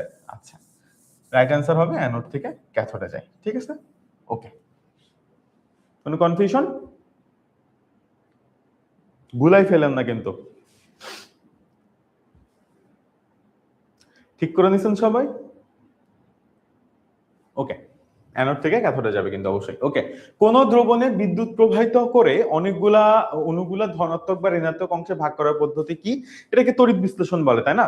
তড়িৎ বিশ্লেষণ বলে যদি আমরা এই কাজটা করি, যে কোনো দ্রবণে বিদ্যুৎ প্রবাহের মধ্য দিয়ে আমরা কি করতেছি? আমরা অণুগুলোকে ধনাত্মক এবং ঋণাত্মক অংশে ভাগ করতে পারি, সেটাকে কি আসলে বলে? সেটাকে আসলে বলে তড়িৎ বিশ্লেষণ। ওকে, আচ্ছা, তারপর আসেন কোন দ্রাবকে বিদ্যুৎ প্রবাহ দিয়ে বিশ্লেষণ করাকে কি বলে? তো এই যে একটু আগে আমরা যেটা বললাম একই জিনিস। আচ্ছা, এখানে অপশনগুলো আলাদা। যে দ্রাবকে বিদ্যুৎ প্রবাহ দিয়ে বিশ্লেষণ করা হয়, আচ্ছা, যে দ্রাবকে বিদ্যুৎ প্রবাহ দিয়ে, ওই দ্রাবকটাকে আসলে কি বলা হয়? পরিবাহী, নিরোধ, তড়িৎদ্রব্য, ইলেকট্রোলাইট, তার, এটাকে কি বলে? ইলেকট্রোলাইট বলে, তাই না? আচ্ছা, তারপর আসেন তড়িৎদ্রব্যে বিদ্যুৎ প্রবাহিত হয় মূলত কেন? মুক্ত ইলেকট্রনের প্রবাহে, আয়নের প্রবাহে, প্রোটনের প্রবাহে, নিউট্রনের প্রবাহে। মুক্ত ইলেকট্রনের প্রবাহে কিন্তু না, মুক্ত ইলেকট্রনের প্রবাহে বিদ্যুৎ প্রবাহিত হয় ধাতুগুলোর মধ্যে। কোনগুলোর মধ্যে? ধাতুগুলোর মধ্যে। কিন্তু পানির মধ্যে মানে তড়িৎ দ্রব্যে কিন্তু বিদ্যুৎ প্রবাহিত হয় মূলত আয়নের প্রবাহের কারণে, ঠিক আছে। তড়িৎ দ্রব্যে বিদ্যুৎ প্রবাহিত হয় আয়নের প্রবাহের কারণে, ঠিক আছে। আচ্ছা, ইলেকট্রনের সংখ্যা স্বাভাবিকের চেয়ে কম হলে, তাহলে স্বাভাবিকের যদি ইলেকট্রন কম হয় তাহলে আয়নটা কি হবে? এখন যদি আমার ধরেন পজিটিভ আর নেগেটিভ তো মোটামুটি একই পরিমাণে আছে, এখন আমার যদি কি হয়েছে? ইলেকট্রন কমে গেছে, মানে নেগেটিভ কমে গেছে, তাহলে আয়নটা তখন কি হয়ে যাবে? বেশি ধনাত্মক হয়ে যাবে না? তখন আয়নটা ধনাত্মক হয়ে যাবে, ঠিক আছে। সো এই গুলাই যায় কিন্তু আমাদের মাঝে মাঝে, সো জাস্ট খাতায় টু মানে জাস্ট এরকম প্লাস মাইনাস, আচ্ছা মাইনাস চলে গেছে, সো প্লাস ধনাত্মক, ঠিক আছে। নাহলে অনেক সময় দেখা যায় যে ধনাত্মকের জায়গায় ঋণাত্মক, ঋণাত্মকের জায়গায় ধনাত্মক দিয়ে ফেলি না। আমার এই মুহূর্তে আচ্ছা কি হঠাৎ করে একদম আন্দাজে দাগাই না দিয়ে জাস্ট খাতা একটু মানে ছোট করে প্লাস মাইনাস দিয়ে নিন। আচ্ছা, নেগেটিভ চলে গেল, আচ্ছা থাকলো পজিটিভ, তার মানে ধনাত্মক। আচ্ছা, আমার পজিটিভ চলে গেল, তাহলে থাকলো নেগেটিভ, তাহলে আমার আয়নটা কি? ঋণাত্মক, ঠিক আছে। খুব সিম্পল কিন্তু, মানে ধরেন আপনার যদি ইলেকট্রন চলে যায় সংখ্যা স্বাভাবিকের চেয়ে কম হইলে, তার মানে ইলেকট্রন চলে গেছে, এখন ইলেকট্রন কি? ইলেকট্রন হচ্ছে আমার নেগেটিভ, তাহলে স্বাভাবিকভাবে জিনিসটা ধনাত্মক হবে, ঠিক আছে। স্বাভাবিকভাবে আমার জিনিসটা ধনাত্মক হবে। ওকে, তারপর আসেন ইলেকট্রনের সংখ্যা স্বাভাবিকের চেয়ে বেশি হইলে। এখন ধরেন আমার নরমালি যতটুকু ইলেকট্রন থাকার দরকার তার থেকে বেশি চলে আসছে, লাইক নরমালি এরকম ছিল, এখন বেশি হয়ে গেছে, ইলেকট্রন বেশি হয়ে গেছে, ইলেকট্রনের সংখ্যা স্বাভাবিকের চেয়ে বেশি হয়ে গেছে। এখন যদি বেশি হয়ে যায় তাহলে কি হয়ে যাচ্ছে, কি বেড়ে যাচ্ছে, নেগেটিভ বেড়ে যাচ্ছে, তাহলে কি হবে, ঋণাত্মক হবে, তাই না? আচ্ছা, এবং কাজ করার হারকে কি বলে, কাজ করার হারকে বলে ক্ষমতা। কাজ করার হারকে কি বলে, কাজ করার হারকে বলে ক্ষমতা। ওকে, কাজ ও শক্তির একক কি, কাজ ও শক্তির একক, এককগুলো সবাই মুখস্থ করে ফেলেন, ঠিক আছে? কাজ ও শক্তির একক হচ্ছে জুল, কাজ ও শক্তির একক হচ্ছে জুল। আর আমরা কি দেখলাম, কাজ করার হারকে বলে ক্ষমতা। আরো অনেকগুলো একক আছে, সবগুলো একক একটু মুখস্থ করে ফেলেন। ক্ষমতার একক কি, ক্ষমতার একক হচ্ছে ওয়াট, ক্ষমতার একক হচ্ছে ওয়াট, ঠিক আছে? আচ্ছা, সো এককগুলো কিন্তু পরীক্ষায় মাঝে মাঝে আসে, এককগুলো পরীক্ষায় রেগুলার বেসিসে আসে। সো এককগুলো খুবই ইম্পর্টেন্ট ফর মানে এমসিকিউ এর জন্য। সবগুলোর একদম একক লিস্ট করে ফেলে মুখস্থ করে ফেলবেন। এখানে হয়তো সবগুলো একক দেওয়া নাই কোশ্চেনে, বাট আপনারা অবশ্যই অবশ্যই পরীক্ষায় কি করবেন, সবগুলো একক সুন্দর মতো মুখস্থ করেই যাবেন, ঠিক আছে?